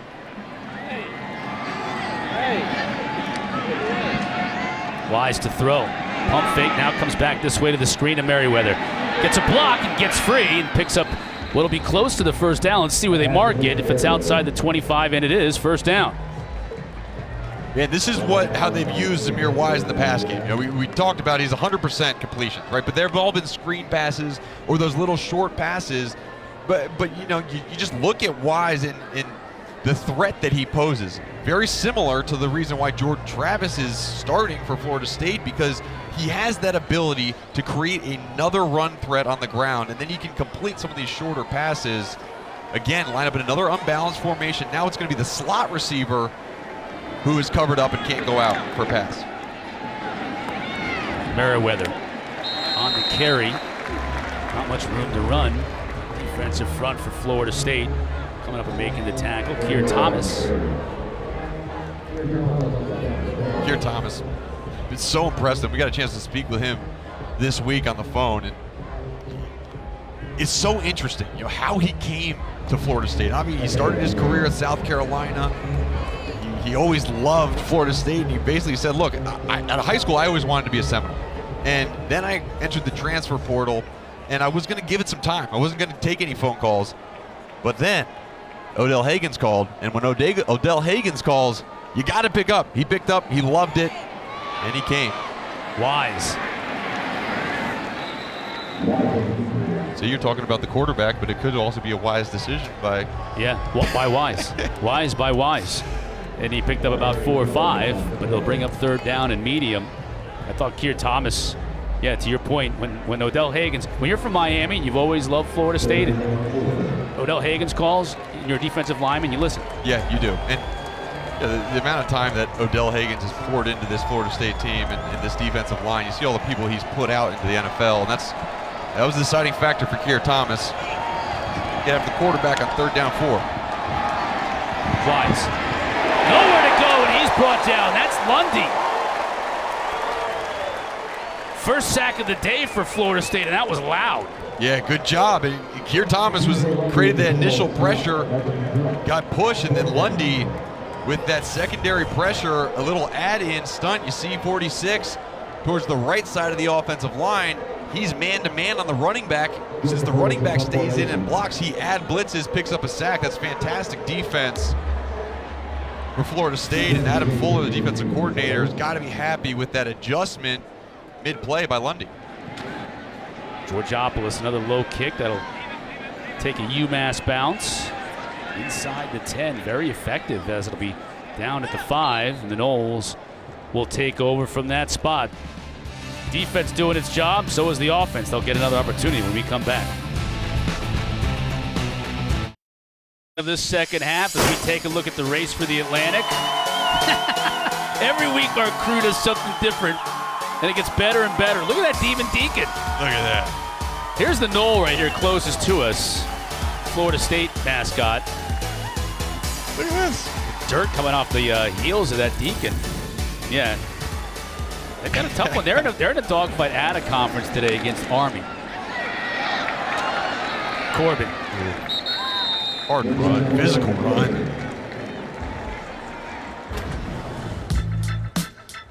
Here you look at this Atlantic. The preseason likelihood by FPI to win it versus today, and Clemson obviously the prohibitive favorite, as you would expect to start the year. Things haven't gone exactly as planned up there in Clemson, South Carolina, so Seems like NC State looking to take advantage. It's been a while. Corbin bounces it, gets tackled out of bounds. Some of the Seminole fans may have wanted a flag on that one. Didn't get it, but Corbin hobbling a little bit as he comes back onto the field. 5th career 100-yard game for Corbin already. And at this point, he came in this game with a little bit of injury. He's limping a little bit now. Again, great play. I don't want to see him the rest of the game. You know, unless he's 100% healthy, you got enough running backs in your stable where he's got to rest up, get ready for Clemson next week. At this point, obviously, game's not over, but I think they got a handle. Yeah, you've got Trayshawn Ward and Lawrence Toafili in there now. Travis to throw, has all kinds of time. Now he's flushed. Has a receiver coming back for the ball, but he just threw that one out of play. That was Wilson that was coming back, but good job by Jordan Travis to just play for another down. Yeah, and he wanted Malik McClain towards the top of the screen, but really good coverage on that play by UMass defensively. Jordan Mahoney was on him.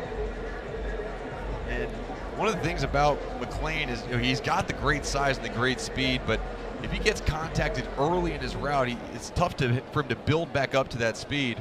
That's something that he'll work on, and Coach Steph will work on with him as he progresses.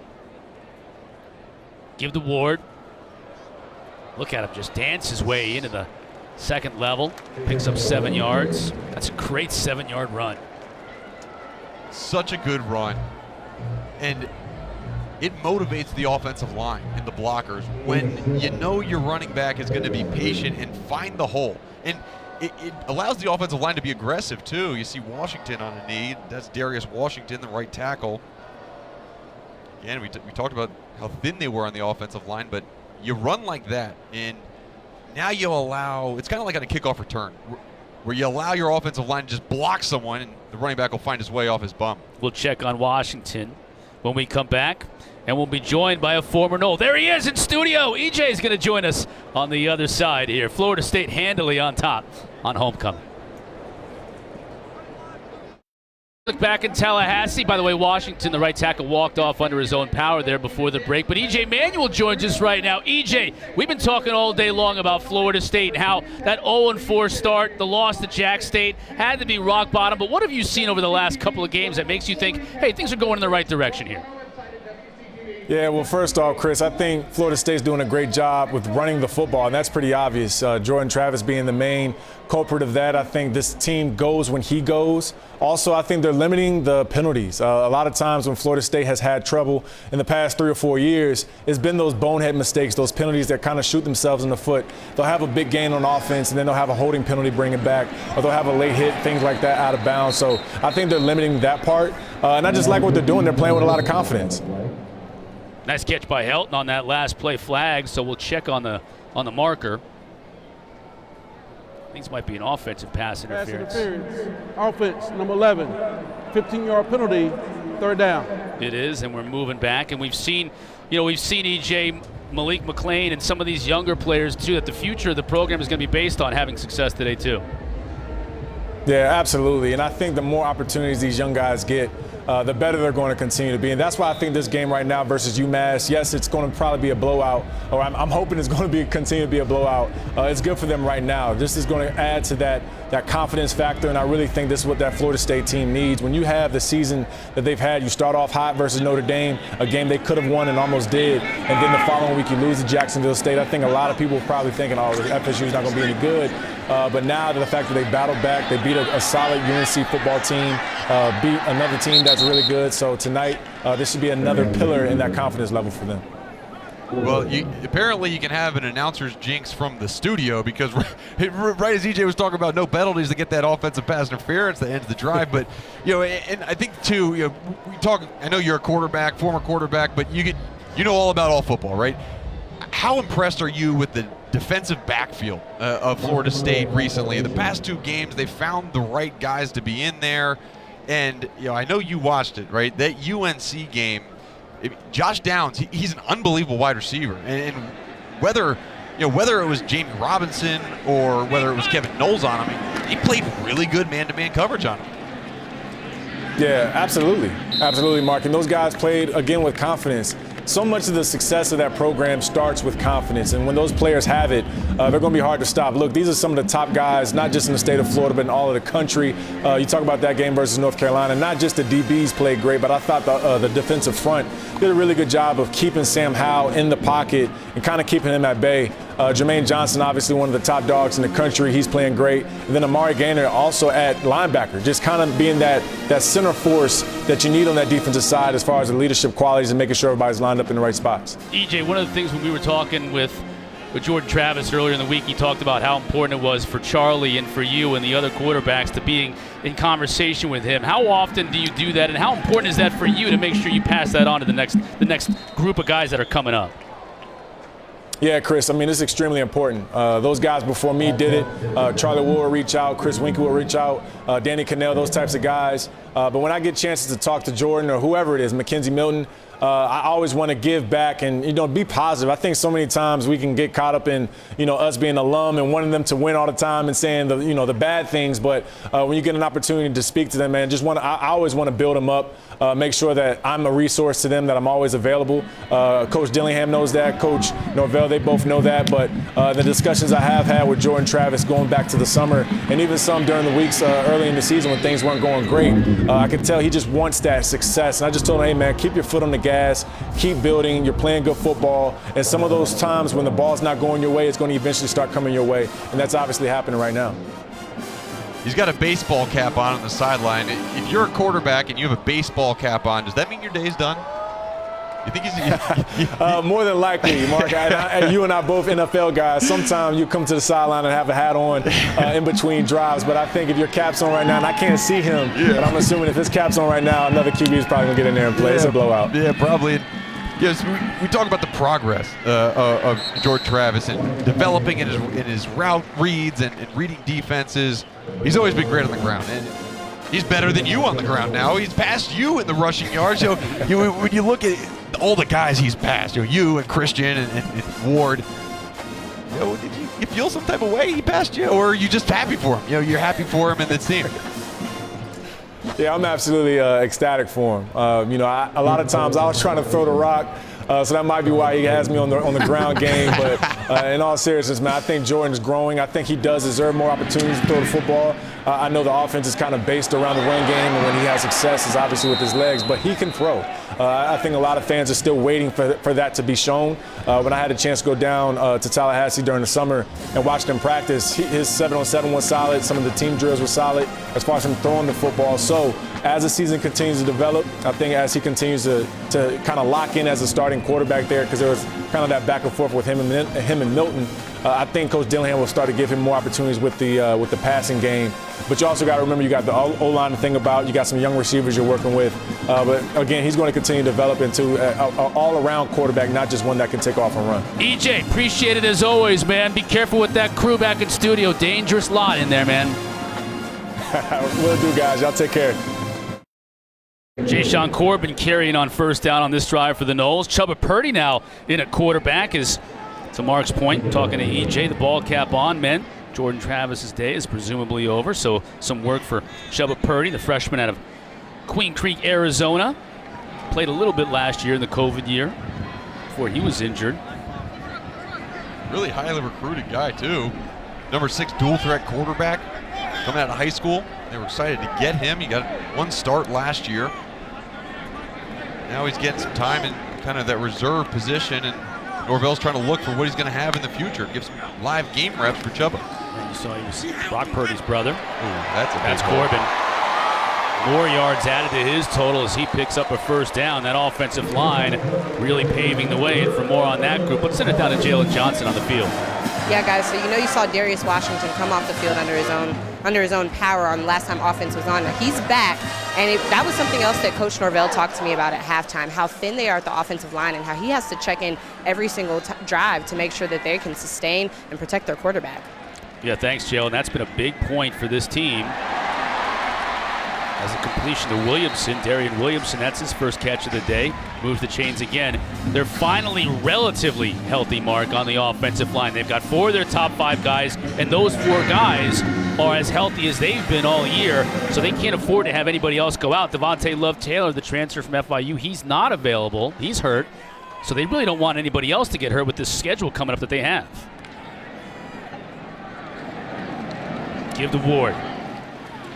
Looks for a crease. Gets what he can. That's about 4 yards on first down before Josh Wallace brings him down. Yeah, and you're right about that offensive line. And interesting, talking to the coaches, that's what they said. They said they had 4 out of 5, but I haven't seen Dylan Gibbons, their starting left guard, this entire game. And then Darius Washington, number 76, who's usually plays right tackle, he's playing left tackle right now. So again, another kind of mismatch puzzle for this Kenny Dillingham and this offensive coordinator to try to figure out how to best protect their guys. And a couple plays ago, really good throw by Chuba Purdy. The rest have been all handoffs. Like this one right here. That's Toafili, knocked out of bounds. First down. They just continue to get it done on the ground. Offensive line is going to be huge next week against Clemson, isn't it? Yeah, absolutely. And the signal to me that with Darius Washington back in this game right now, there's 2 things. First, they got no one else to put in there. If he's hobbled at all, they really don't have anyone else to fill in that tackle spot to protect the quarterback. But number 2 is the fact that, look, they really got to get these guys healthy. Everybody else, maybe they're resting Dylan Gibbons, understanding the situation of this game, getting ready for Clemson, but they're going to need all 5 versus that Clemson defensive front who knows how to get pressure and stop the run. Purdy to throw. Steps up in the pocket. That's McDonald. He'll score.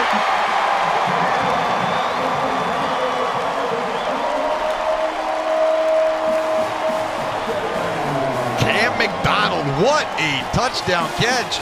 We saw last week, 2 weeks ago versus UNC, slipped out flat. Had another touchdown versus Syracuse. It's been back-to-back weeks where he's gotten in the end zone. He has developed as a receiving threat. We know what he can do blocking. But how about two good throws, 2 good completions for Chuba Purdy coming off the bench cold. He hasn't taken any snaps all year. 3rd career touchdown pass for Purdy, first on the season. And for more on McDonald, the junior from Long Beach, California, let's send it down to Jalen Johnson.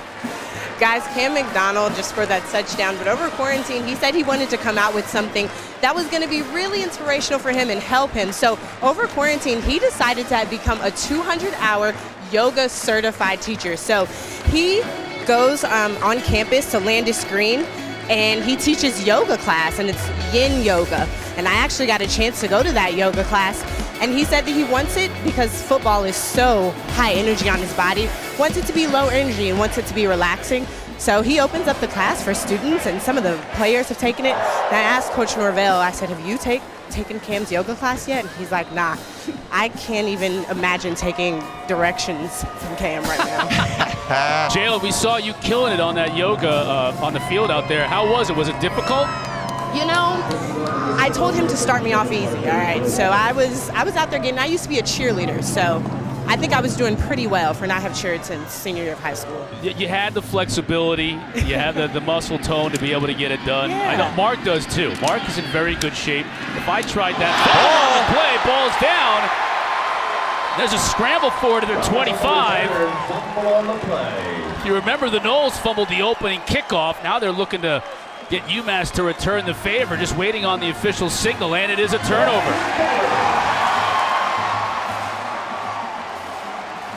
There you go, DJ Lundy again with another big special teams play for the starting middle linebacker. And let's see here. That looked like Gaines maybe on the, putting the hand right there where the football is. Yep, good recovery. But yeah, I mean, go back to that, the yoga class. I mean, what a cool way, right? Let me give back to my community. Cam McDonald, he has a foundation called Rise and Progress. Their mission statement is to serve God while serving others, and he figures that, we can go out, do yoga, get people to feel good about themselves, serve them in that manner. He also delivers pizzas to people in the community. A lot of contact. That's going to bring out flags all over the place in the end zone. What do you got, Jalen? Yeah, guys, so another reason that Cam does yoga is he said it's helped with his mental health. He's been trying to, since he was a sophomore, trying to help visualize and calm his mind during the week to take off any anxiety from the game. So he said sometimes even after yoga, he'll sit in his room and listen to just no lyric music, just instrumentals, and he'll try to visualize him making plays on Saturdays, and he says usually it works. So maybe he visualized that touchdown this week, guys. Yeah, I might not be flexible enough to do a lot of the yoga poses, but I could certainly use that easing of the mind kind of thing. Yeah. Take him up on some of that instruction. Exactly right. Yeah, it's funny. Jalen mentioned it. We talked to coaches. And they said, "Yeah, I don't think I can take direction from him." It's kind of because he has that calming presence. He has that kind of yoga flow nature about him. How about that? Toafili. Yeah. Here's another flow into the end zone for this Florida State running back crew. Yeah, it's just too much now. That ground game is just a locomotive that's unstoppable. Toafili, Ward, Corbin, Williams, they're all getting revved up. They're now at 349 yards on the ground in this game. And, that's with 5 guys touching the football on the ground, including Jordan Travis.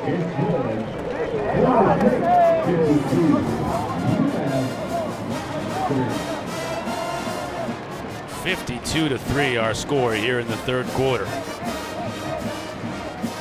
And Norvell is going to be very happy with the way his team responded, right? But again, he's working not to win this game, but to improve the team and to help them play against that top competition. And the slow start, that's something that's going to be on the mind of Norvell as he goes back and watches this film and just tries to figure out how can I get my guys, whether it's calm down or get up, right? Sometimes the team comes out so fired up, they just need to, maybe they need to take that Cam McDonald like yoga class. They need to just have a little bit of serenity about them when they take the field to have that faster start. And that's going to be, again, coaching is as much X's and O's as it is mentally connecting with your team. And I think that's going to be something that he really concentrates on over this next week, getting ready for Clemson. Roadhouse drives that kick out of the back of the end zone. Let's send it to the studio. Jordan Cornette. What do you got, JC? Studio update for you, Cotter. Army and Wake, and a Wake Forest team looking to start 7-0 for only the second time in program history. Army moving downfield, nearing the end zone. How about this? An interception from this Wake squad. Travion Red goes 83 yards, and it's now Wake on top. 42-28, the Demon Deacons' first offensive touchdown of the season. Rolling, fellas. Yeah, thanks, Short. I tell you what, when Army gets it rolling, the passing game for an option team is feast or famine, isn't it? It's high risk, high reward, and sometimes you pay the price. And Wake made him pay the price on that play. Wide scoops. Oh, that's a nice move right there. Slippery into the secondary. Helmets go flying. That'll be a first down for UMass. Mari Gaynor lost his helmet. Yeah. Got a player shaken up on the field, too. Yeah. For Wake Forest, that's not Gaynor. Let's see, that's Amari Cooper. That's the freshman.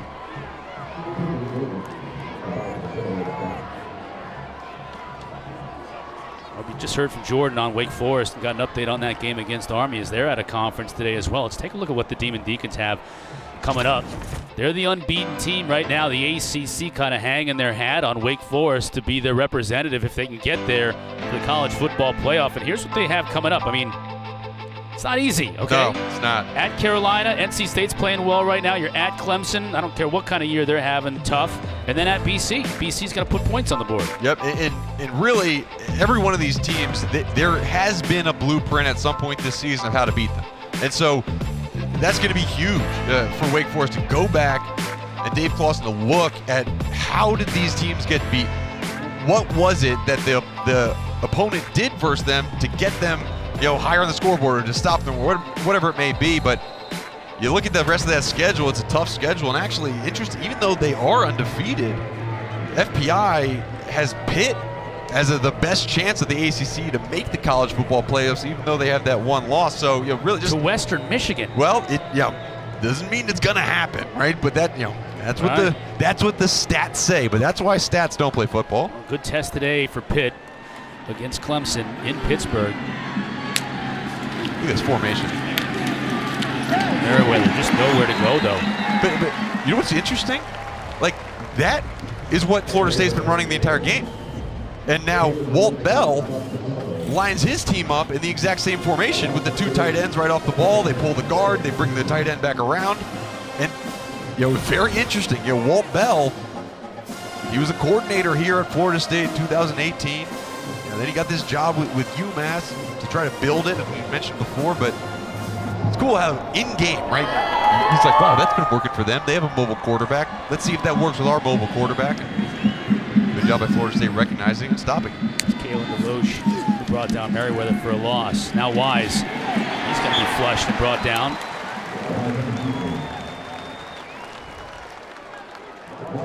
Marcus Cushney, Alabama A&M transfer. 13 transfers are playing this season for this team. You mentioned a bunch of them earlier, Mark, and Cushney's another one. From here's a kid from Alabama A&M who obviously Florida State saw something in playing a lower level of competition that he could get it done here in the ACC. Yeah, for sure. He was first team all SWAC in 2020 and 2019. Consistent player, and you see the depth that they can bring in at the defensive line position. He's now playing that position that Jermaine Johnson usually plays on the right side of that defensive line. 3rd down and long for Wise. He'll throw and too high for his intended receiver. That was Eric Collins. Incomplete. UMass will be forced to punt at 4th and 14 in their own territory. Yeah, Zamir Wise off target on that one. But one of the things that Zamir Wise hasn't done is he hasn't turned the ball over. He hasn't put the ball in harm's way. And again, you started this program by talking about, hey, if you want to topple the giant, you got to win the turnover battle. That hasn't been the case for UMass, but you see Zamir Wise, he's a true freshman too. Out of Newark, we mentioned that, and come in as a running quarterback, but he can develop just as easily into a passer and give a multi-dimensional approach to this offense in the quarterback position. Georgopoulos has done a nice job punting today with these long rolling punts. UMass keeping Jordan Travis and company deep in their own territory. What do you think of his day so far? Yeah, it's been pretty good. I think that I expected him to have a little bit more success through the air, but with UMass dropping back in zone coverage a lot, that was one of his really big throws. He's 5 for 10 on the day for 123 yards through the air. No turnovers, which is huge. But his ability on the ground, UMass decided, look, we're not going to bring pressure. We're not going to rush the quarterback. We're going to drop 8 in coverage, and Jordan Travis just absolutely ran all over him today. Jordan Travis, our MVP of the game, brought to you by Sports Clips. Now it's Purdy's opportunity to see what he can do at quarterback for the Noles. In this running game, they're going to continue to try and push it on the ground. There's Travis and Milton next to each other, having a word about the game, sharing a smile. Jalen, what's going on? Even though Jordan Travis's day is done on the field, he's been on the sideline being an extra coach. He was sitting down talking to some of his linemen, sitting down talking to some of the running backs. You could see them exchanging some little tips and tricks as they came off the field. So he is still very locked into this game, y'all, and as y'all said, still very close to the front of this sideline. Kai Douglas in the game now at running back for the Noles. Purdy throwing. That's nice. Parchment makes a move out to the outside. Little Dion stutter step appropriately here on this field. And Parchment gets it to midfield. That's another transfer, young man out of Kansas. Had 89 catches for over 1,000 yards and 9 career touchdowns in just 2 years at Kansas. Yeah, in Parchment, they were really excited about him coming in. He's kind of a bigger speed guy. But at Kansas, really, all they did with him was just say, look, go run deep. Take the top off, and they hit him with some passes. So it's taken them a little while to learn the timing and learn the route tree that they have here at Florida State. On that last play, really good timing. Chubba Purdy has shown in this game. He's been accurate on the timing throws, and that slant route was a great example. Give it to Douglas. Right into the teeth of that defense. Nothing doing there. No gain.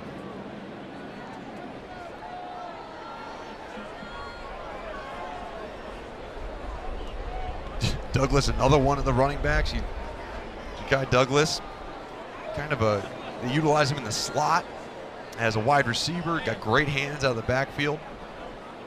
And we talked about the 4 guys who had gotten carries before that.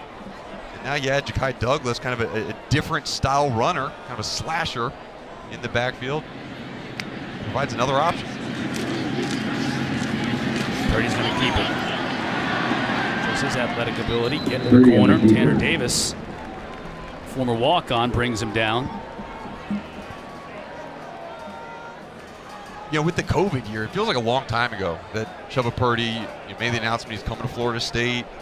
All the excitement around him getting there, and it feels like forever ago. And he's only a redshirt freshman because of that COVID year. So, again, I think the quarterback position probably benefited the most from last year not counting towards eligibility, because you got a lot more game action. You got a lot more time with the coaches. I think it's beneficial for Purdy. Knowles will get 5 yards on this play as UMass was lined up offsides. Offside, defense, number 42, lined up in the neutral zone. 5-yard penalty, first down. Billy Wooden guilty of the infraction. So young players for Florida State. Really, these two teams, you could make an argument that these were 2 of the youngest teams in FBS last year. Both of them extremely young, so both of them have a lot of young players that have a bright future ahead of them. Speaking of young, Walt Bell is the 5th youngest coach in FBS. So even the head coach is continuing the trend with youngsters on the team. Heading to the final stanza, all Noles here in Tallahassee. NCC's Committee for Racial and Social Justice, in conjunction with its member institutions, have identified October 23rd through the 30th as ACC Unity Week. We are in the throes of it right now. Both these teams got together before the game and locked arms. That was a nice little gesture. Show their togetherness. And since then, it's been all Noles running the football. Ja'Kai Douglas here, trying to keep that trend going. The yardage has been pretty remarkable. 355 yards on the ground. 5 different Noles have scored touchdowns running the football to this point. Yeah, that'll work. When you try to draw up what you want this offense to look like, that's how you start it. And then you want to see the play-action pass come into play. Really, really effective versus UNC. We saw early in the game it was effective too. You got Ontario Wilson on a big throw. And so that's going to be the next step. How well can we get the play action start working for us, get the safeties and the cover 4 linebackers up in the run gaps where you can hit that backside play action. Douglas getting a healthy handful of work here in the 4th quarter.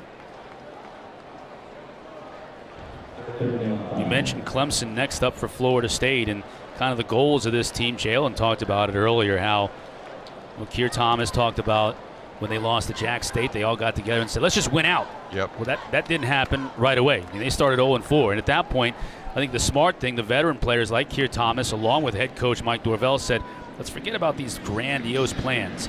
Let's try and go 1-0. Let's focus every week on getting better, and it seemed to have served them well. Purdy now has an open receiver. That's Parchment. Try to turn it back inside, and goes out at the 6. Great play. I think great protection by the offensive line on the sprint out, and then good pass. Anytime you roll to your left and you're a righty quarterback, it's just hard to get your hips around to have an accurate pass. Good pass, good catch, and turned upfield. Now 1st and goal from the 5.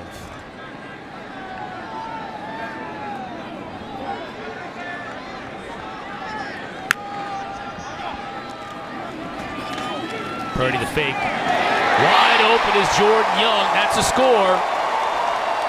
A lot of Seminoles getting in the scoring sheet today. And that's when we talk about the play-action pass, how it can complement. A little run fake, wide open in the back of the end zone. And just, you see Norvell talking to Purdy on the sideline. It's saying, calm down. It's interesting. You score a touchdown, right? Great play. However, Norvell right now, he's not coaching on the touchdown play. He's coaching on the future of his football team. And he wants things to be perfect. He wants the quarterbacks to understand why that worked rather than just it did work. Good drive by Purdy and good drive by that Florida State offense. Everyone getting involved on homecoming. Young with the score. All Noles.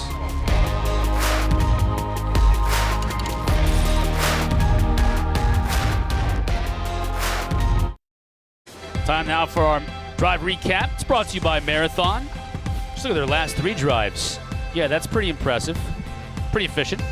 Yeah, pretty efficient and also sustained drives. You see Chubba Purdy got in on these last 3 drives, and it hasn't been all the big plays, and that's fine. It's probably better, actually. You're giving your defense a little bit more of a rest, and that's the type of offense that Norvell wants. Obviously, he loves the big plays, but moving forward, you want to be able to sustain drives and not have to rely on the big plays. If they come, great. Roberts was hoping one would come there as he took that out from deep inside his own end zone, and it doesn't. It's nice special teams play by Florida State. They'll start from the 15. Look at Florida State's schedule coming up, because we keep talking about this game at Clemson, and obviously that's a huge game on the road. But it's tough. I mean, NC State comes here, Miami then comes here in a rivalry game, then you're on the road. It might be cold November 20th up in BC, and then you're at Florida. And Florida's kind of a I don't know, wild card like Florida State is. Yeah, it really is, and that's always a fun game, right? No matter where teams are ranked going into that game, that's always a rivalry game. But it's funny, we looked at the Wake Forest schedule earlier. A lot of the same teams are going to show up for Florida State, and a lot of teams that, again, you can beat, but you can't turn the ball over, you can't have penalties, and you got to play this brand of football that we've seen lately over the past 3 games from Florida State. And if they win today, which they will do, they'll win their 3rd straight overall to improve to 3-4 after starting the year 0-4. And if they can win 3 of those games you saw in the remaining schedule, they'll be bowl eligible. And I know Coach Norvell doesn't want to talk about big picture, long-term stuff, but for you and I think if this team becomes bowl eligible and can play in a postseason game, that's a win for them after starting 0-4. Yeah, it sure is. Going to that bowl game, it's funny, the way the college football playoffs have been set up and bowl season is set up, you forget the importance of bowl season to a program and the development phases that you get with that and the extra practices you get with it. So it'd be so important to get to the bowl as an accomplishment, but also as more time with these players before then they go off and do their finals and go into the spring practice where coaches can no longer have that contact. Yeah, you get those 2 weeks of practices, and so many times coaches will use the 1 week to prepare for the game, but the week before that to get a lot of young players in and work on what you're going to want to do the next year. Yeah, and it's almost an oxymoron with either of these teams because it's like everybody's young players. you got a lot of guys who make significant contribution that can just work on the little detail stuff of getting better. And McClendon and Jackson teaming up on that sack. There, those are a couple guys that could use that too. Jackson, redshirt sophomore, McClendon, redshirt freshman. Again, 2 guys who have made a huge difference in this game, but they don't want to be the Derek McClendon of 2021 when they're done. They want to be more like a Jermaine Johnson or a guy ahead of them when they leave this Seminole program. McClendon, the freshman from Decatur, Georgia, that's his 3rd sack of the year. 3rd and long. Wise will look to do it on himself. That's a nice move to make a man miss, and that's a 1st down. Still going. Wise is listed at 6'2", 190. Great individual effort here in the 4th quarter of a blowout game, Mark, carrying defenders on his back, trying to get an extra couple of yards. Yeah, and this is a compliment. He moves like he's a smaller player. He moves like, he's like 5'10", 180. He's able to just shifty, get in and out of his cuts. That was a good play design by Walt Bell in that last one. Motions the running back out. Linebacker follows him. Turn into QB draw. Linebacker doesn't follow him. Throw the swing pass. Had Bubba out in front of him too, paving the way.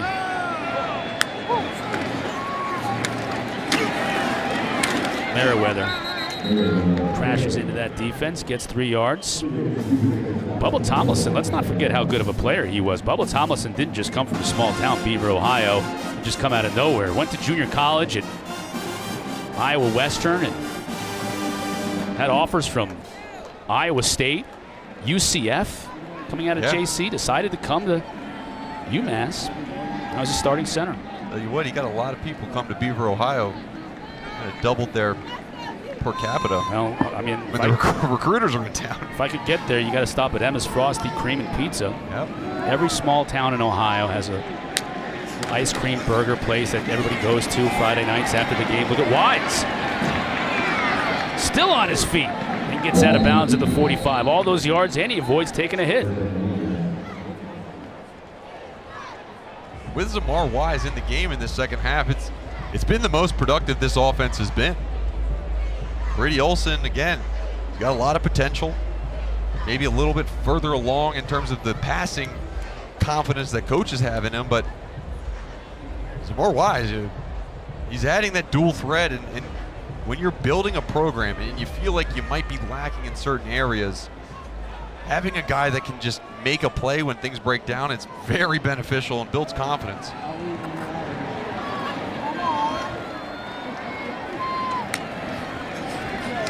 Low snap from Wise. No chance on this one. Pocket just collapsed on him. Cushney was there on the sack along with several others.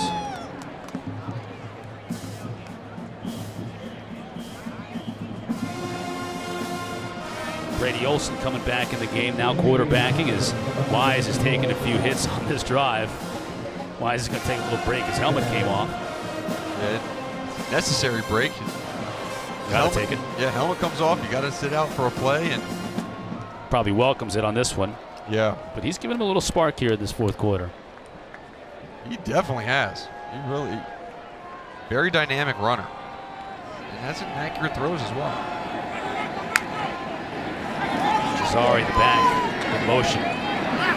Finds Rico Arnold.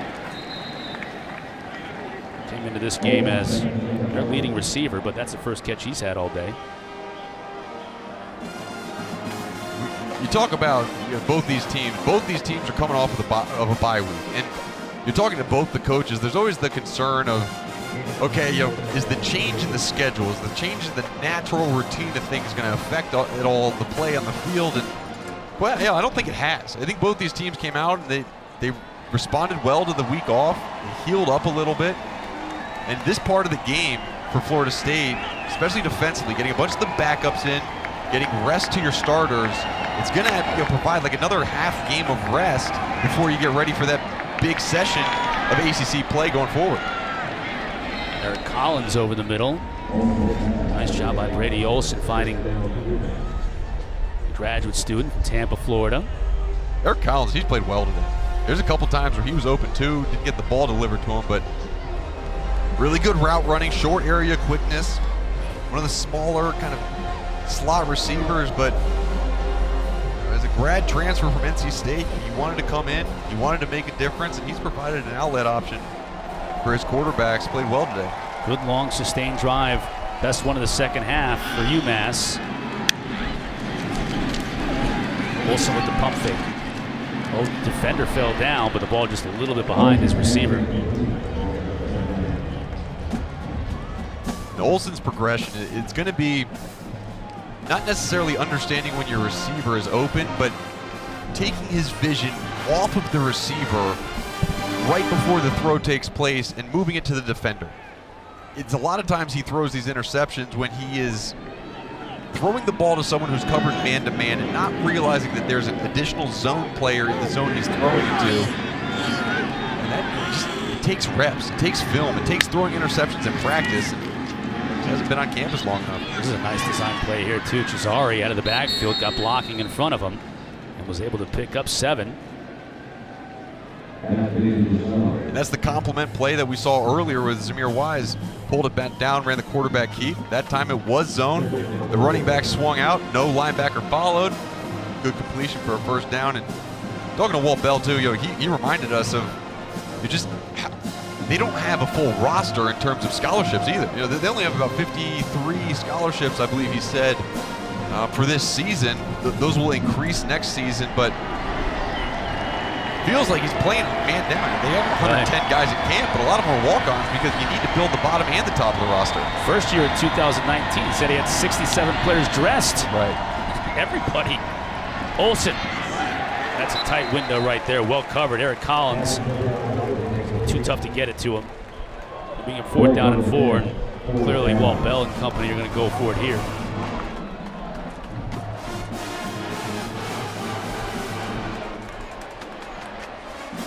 And I like what Adam Fuller, defensive coordinator of Florida State's doing right now.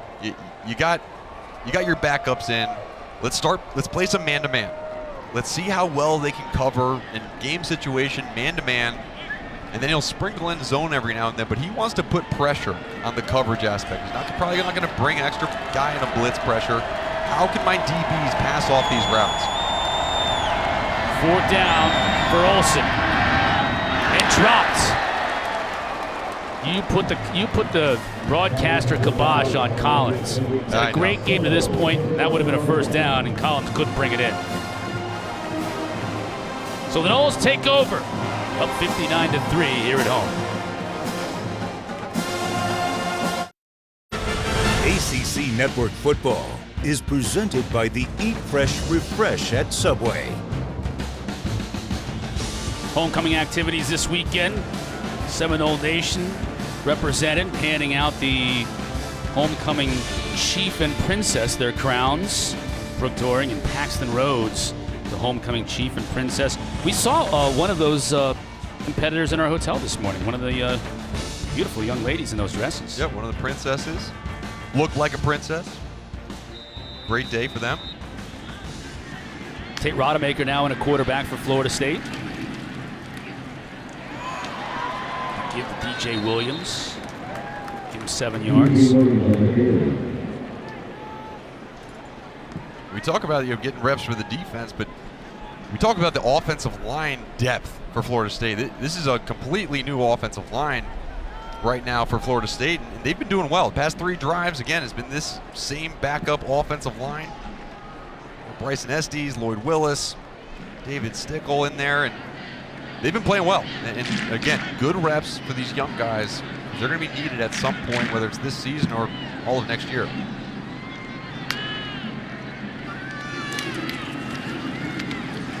Williams. Nowhere to go, falls forward, picks up maybe a yard. It'll bring him 3rd down. Clock continues to run. 2 more games on the ACC network still to come today. And then we've got Clemson and Pitt on ESPN next 2.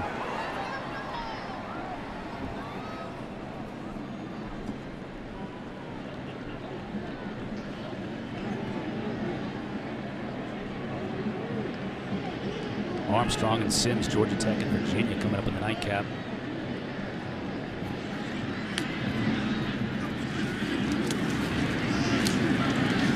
Ty Douglas close to that 1st down marker. Looks like he's going to be a little bit shy. It'll bring up 4th down. Did see Alex Mastromano earlier when we were talking to E.J. Manuel back in the studio. That's the only time they've punted all game. I know. You look at Jordan Travis. He's right there. He's talking to Chubba Purdy. He's walking him through the different things.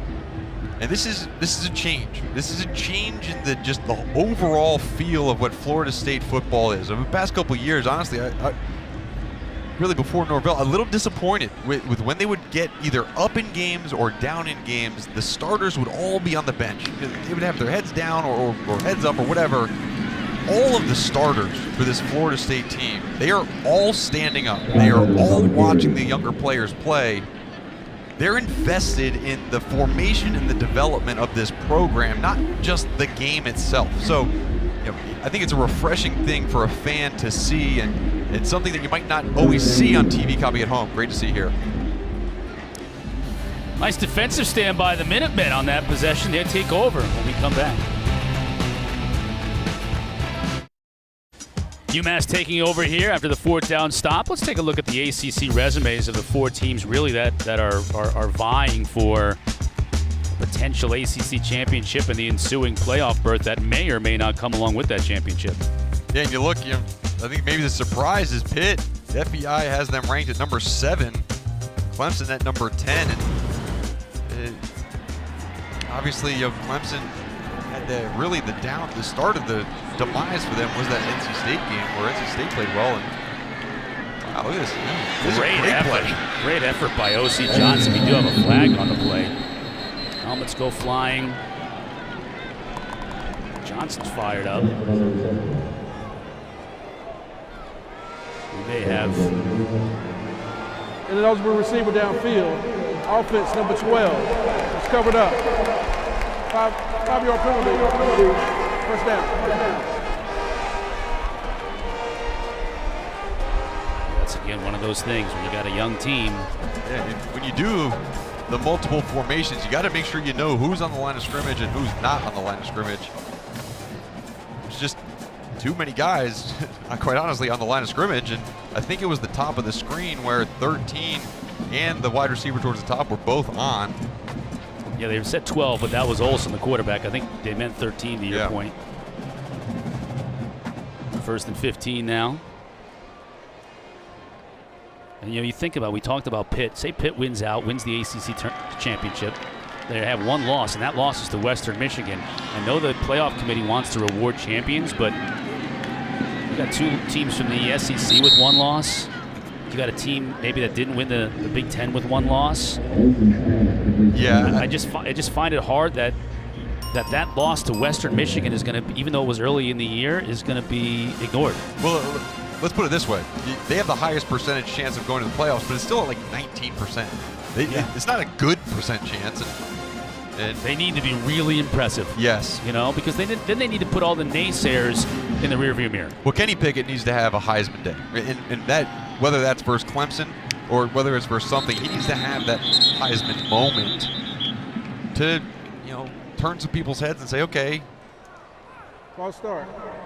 Offense number 29. UMass is going backwards 5-yard here. penalty. And Mark, to your point too, there are a lot of places outside of the SEC that aren't impressing. I mean, Correct. even today, Oklahoma was trailing Kansas 10-0 at the half. Are Correct. you kidding me? Right.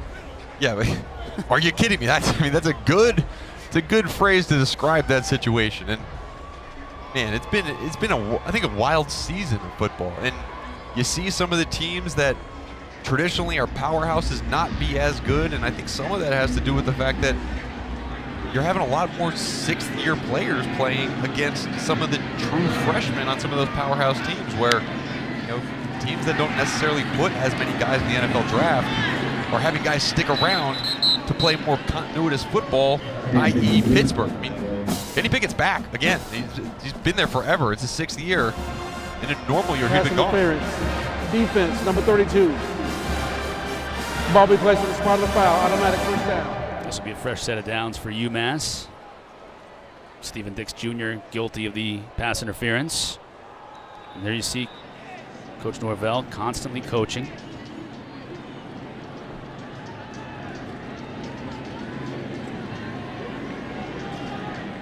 How apropos this year, right? It's the catchphrase "every game counts." Like, you know, that's something that, you know, we thought, okay, maybe every game will count. Well, this year has proven that, right? Like, every game counts so much, because for the first time in a long time in college football, you think, man, you know, there's very few times where you look at a match and be like, there's no shot that this team can win. Just because there's been more balance, and especially in the ACC. That's what's been so fun about the ACC, to watch these games, because there is so much balance in competition. But it was also one of the reasons why no one has pulled ahead as the clear front runner, and it doesn't make the league look as good on a national level.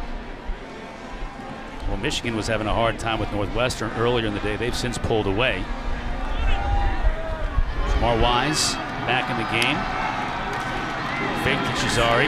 Wise will look to dump it off to his tight end. Nice job defensively coming up to drop Josiah Johnson. That looked like number 28 on the play.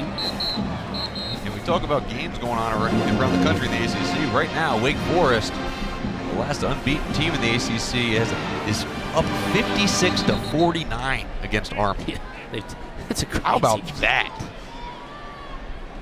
Kalen Brooks was the one who made the stop on that last play. There's no foul on the play. I love that picture right there. I love it.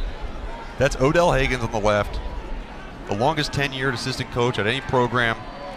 Talking to TJ Davis. Talking to TJ Davis. young defensive linemen. It's funny, talked to both Jermaine Johnson and Keir Thomas, and they said, look, you got to be mentally tough to play for Odell Higgins because he is going to get after you. He's going to prove to you that he loves you first, but he's going to get after you.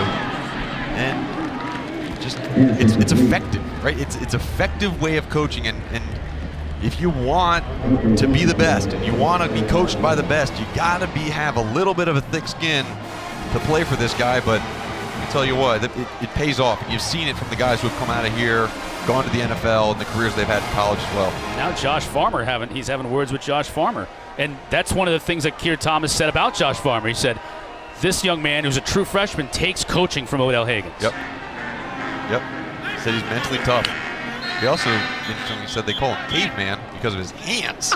That's right. I was only assuming that they must be calloused and gigantic. I don't know what that means. Josh Farmer. False start. Offense, number 67. 5-yard penalty, 3rd down. Port St. John, Florida. True freshman defensive lineman thrust into action because of all the injuries.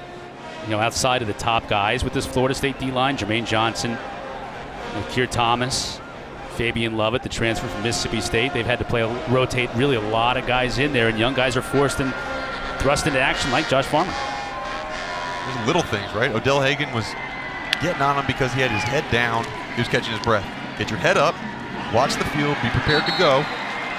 If you need more conditioning, do it on Wednesday. Cortez Andrews knocking away that pass, 4th and 16. Both teams trying to get things done here, even though the game has long since been decided in the final minutes of this game. And, I think a lot of times people look at the Florida State program and they know, Odell Higgins has been interim coach twice, I believe, and the effect he has on this Florida State team. But talking to Walt Bell, who spent only 7 months at Florida State, he said, look, I got to spend 7 months with Odell Higgins. It was all worth it just because of that. He has that much effect on the mindset of the people he's around. 4th down and 16. Olsen trying to get it on his own, and he won't get there. Jarquez McClellan came on to make the stop. And a turnover on downs, and Florida State will wrap things up in this big win over UMass when we come back.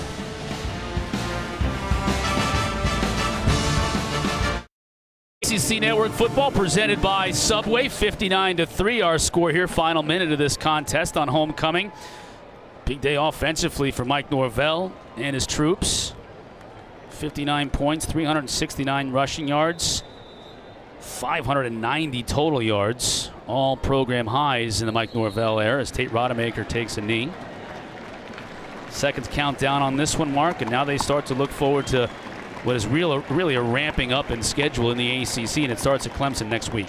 Yeah, it starts at Clemson next week, and they're going to have a tough road ahead, but they're going to feel good, right? They feel good about what they have done in terms of their preparation for teams. I've been impressed with the way the offense has come out each week. There's been a different wrinkle. There's been something else that they've featured, and all those different points of emphasis that have happened week in and week out, that'll help the development of this team moving forward and prepare them for whatever they face from these tougher opponents going forward. Matt Williamson, Sean Salisbury, good job, guys, up here in our booth. Mary Queen of Scots on camera. Jimmy Page over there shredding his axe. Nice job, guys. Our whole crew here making it work on homecoming. Our final score, Florida State 59. UMass 3. Lots of ACC football still to come here on the ACC Network.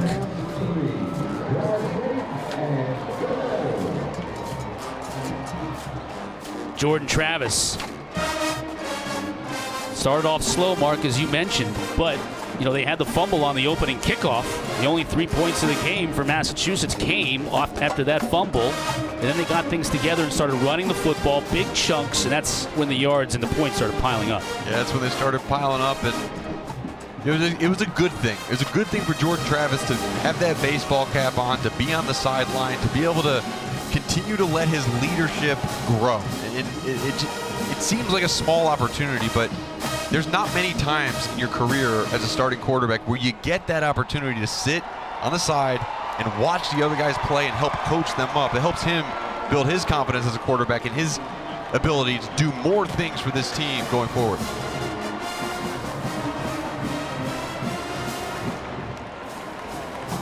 Alumni present today and on homecoming. That dude remembers when Fred Biletnikoff was wearing the garnet and gold. Jalen Johnson standing by in the field. Jordan, congratulations on the win today. Short day for you, so you got to see some of your other QBs come in. What did you see from the young guys? My guys making plays. I was so happy when they made those plays. I mean, I told Chubba I was more excited on his touchdown than my touchdown. So happy for him. He's been through a lot. He's worked really hard. Really happy for Tate. He got in there too. And on the sideline, you were being another coach. What are you saying to those guys? I saw you with the wide receivers. I saw you with the offensive line. What are you telling them and giving them tips about? Just tell them I love them. I appreciate them because I can't do anything without them. To shine, a lot of people like to say good job to me, but I can't do anything without my teammates, and I'm just very thankful for them. And you do get a lot of congratulations because you are breaking records and all the things we talked about earlier this week, and you've been doing it with your legs. Are you feeling a little bit more comfortable with your arm now as well? I'm very confident right now. I can't be any more confident than I am. My offensive line's blocking really hard up front. I feel like I have all day. Receivers are making plays. So I can't do anything, once again, without my guys, and I'm very thankful. Guys got a big road test coming up next week. What is this week of preparation going to look like for Clemson? Same thing as every other week. Just come in and work hard.